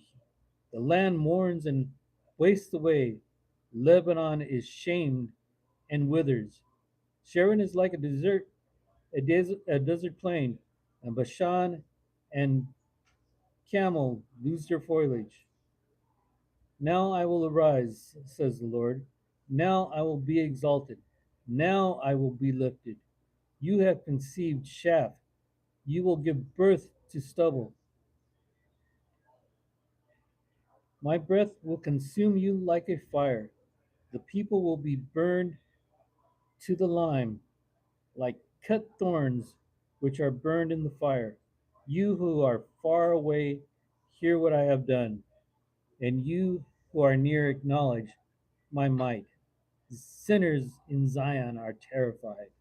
Trembling has seized their godless. Who among us can live with the consuming fire? Who among us can live with everlasting burning? One who walks righteously and speaks with integrity, one who rejects unjust gain, one and shackles and shakes his hands so that they had no bribe. One who stops his ears from hearing about bloodshed and shuts his eyes from looking at evil. He will dwell on the heights. His refuge will be the impregnable rock. His bread will be given him. His water will be sure. Your eyes will see the king of his beauty, and they will see a distant land. Your heart will meditate on terror, where is one who counts, where is one who weighs, where is one who counts the towers, will no longer see the fierce people, a people of unintelligible speech which no one comprehends, of a stammering tongue which no one understands. Look at Zion, the city of our appointed feast. Your eyes will see Jerusalem, an undisturbed settlement, a tent which will not be folded. Its stakes will never be pulled up, nor any of its ropes be torn apart. But there, the majestic one, the Lord, will be for us a place of rivers and wide canals, one which no boat with oars will go, and one which no mighty ship will pass. For the Lord is our judge, the Lord is our lawgiver, the Lord is our king. He will save us. Your ship's tackle hangs slack. It cannot hold the base of its mast firmly, nor spread out its sail. Then the prey of an abundant spoil will be divided. Those who limp will take the plunder, and no resident will say, I am sick. The people who live there will be forgiven their wrongdoing. Chapter 34. Come near, you nation, to hear, and listen to your people. Let the earth and all it contains hear, and the world and all that spring from it. The Lord, anger is against all nations, and his wrath against all their armies. He has utterly destroyed them. He has turned them over to slaughter, so their slain will be thrown out, and their corpses will give off their stench. And the mountains will be drenched with their blood, and all the heavenly lights will wear away, and the sky will be rolled up like a scroll. All its lights will also wither away. As leaves wither on the vine, or as one withers from a fig tree. For my sword has drunk its fill in heaven. Behold, it shall descend for judgment upon Edom, and upon the people whom I have designated for destruction. The sword of the Lord is filled with blood, it drips with fat, with the blood of lambs and goats, with the fat of the kidneys of rams. For the Lord has sacrificed in Bozrah, and a great slaughter in the land of Edom. Wild oxen will also fall with them, and young bulls with strong ones. So their land will be soaked with blood, and their dust become greasy with fat. For the Lord has a day of vengeance, a year of retribution for the cause of Zion. Its streams will be turned into pitch, and its earth into brimstone, and its land will become burning pitch. It will not be extinguished night or day. Its smoke will go up forever. For generations to generations, it will be desolate. None will pass through it forever and ever. But pelicans and hedgehogs will possess it, and owl and raven will dwell in it. And he will stretch over the line of desolation. and the plump line of emptiness. Its nobles, this is no one there, whom they may proclaim king, and its officials will be nothing. Thorns will come up in its fortified towers, weeds and thistles in its fortified cities, and it will also be haunt of jackals and a habit of ostriches. The desert creatures will meet the wolves, and the goat also will cry to its kind. Yes, the night bird will settle there and will find herself a resting place. The tree snake will make its nest and lay eggs there, and it will hatch and gather them under the under its protection. Yes, the hawks will gather there, every one of its kind. Seek from the book of the Lord and read. No one of these will be missing, none will lack its mate, for his mouth has command, and his spirit has gathered it. He has cast the lot of them, and his hand has divided it into them by the measuring line. They will possess it forever. For generation to generation, they will dwell in it. Chapter 35. The wilderness of the desert will rejoice, and the desert will shout for joy and blossom, like the crocus that will blossom profusely and rejoice with the joy of jubilation. The glory of Lebanon will be given to it, the majesty of Carmel and Sharon. They will see the glory of the Lord, the majesty of God, the strength of the exalted, and make the feeble strong. Say to those with anxious heart, take courage, fear not. Behold, your God will come with vengeance. The retribution of God will come, but he will save you. Then the eyes of those who are blind will be opened, and the ears of those who are deaf will be unstoppable. Then those who limp will leap like deer, and the tongue of those who cannot speak will shout for joy. For the waters will burst forth in the wilderness, the streams in the desert, the scorched land will become a pool, and the thirsty ground springs of water, and the haunt of jackals its resting place.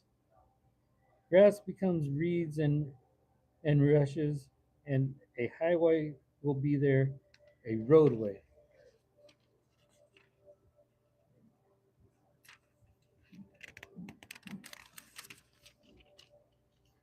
And it will be called the highway of holiness. The unclean will not travel on it, but it will be for the one who walks that way. And fools will not wander on it. No lion will be there, nor will any vicious animal go up on it. They will not be found there, but the redeemed will walk there. And the redeemed of the Lord will return and come to Zion with a joyful shouting. And everlasting joy will be on their heads that will obtain gladness and joy. A sorrow of and sighing will flee away.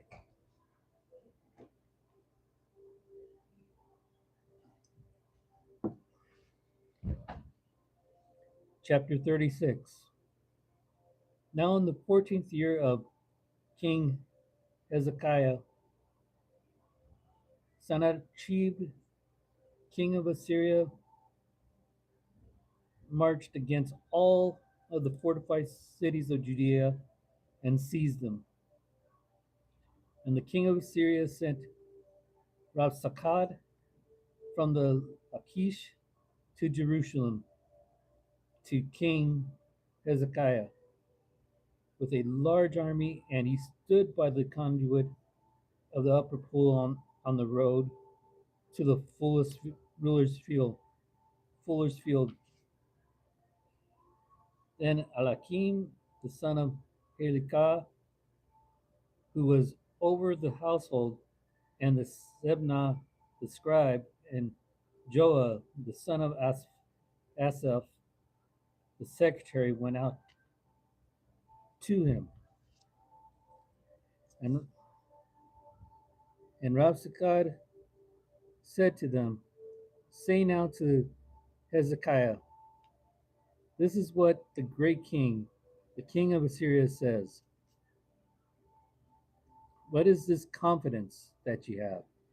I say your plan and strength for the war are only empty words. No one whom have you relied that you have revolted against me. Behold, you have relied on the staff of this broken reed, on Egypt, on which, if a man leans, will not go into his hand and pierce it. So is Pharaoh king of Egypt to you, all who rely on him?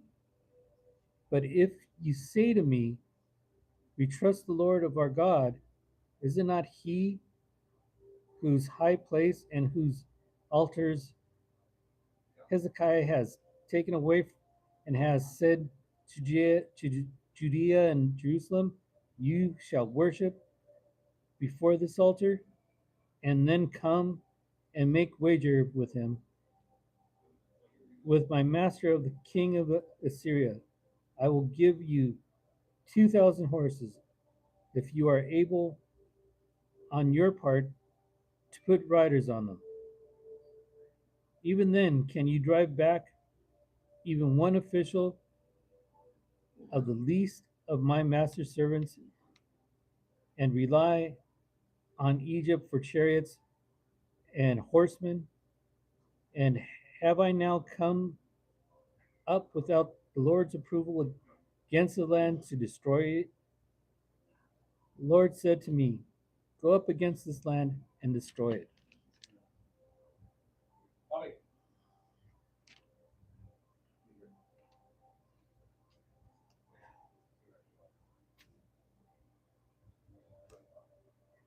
Yeah, I'm starting to have a little hard time.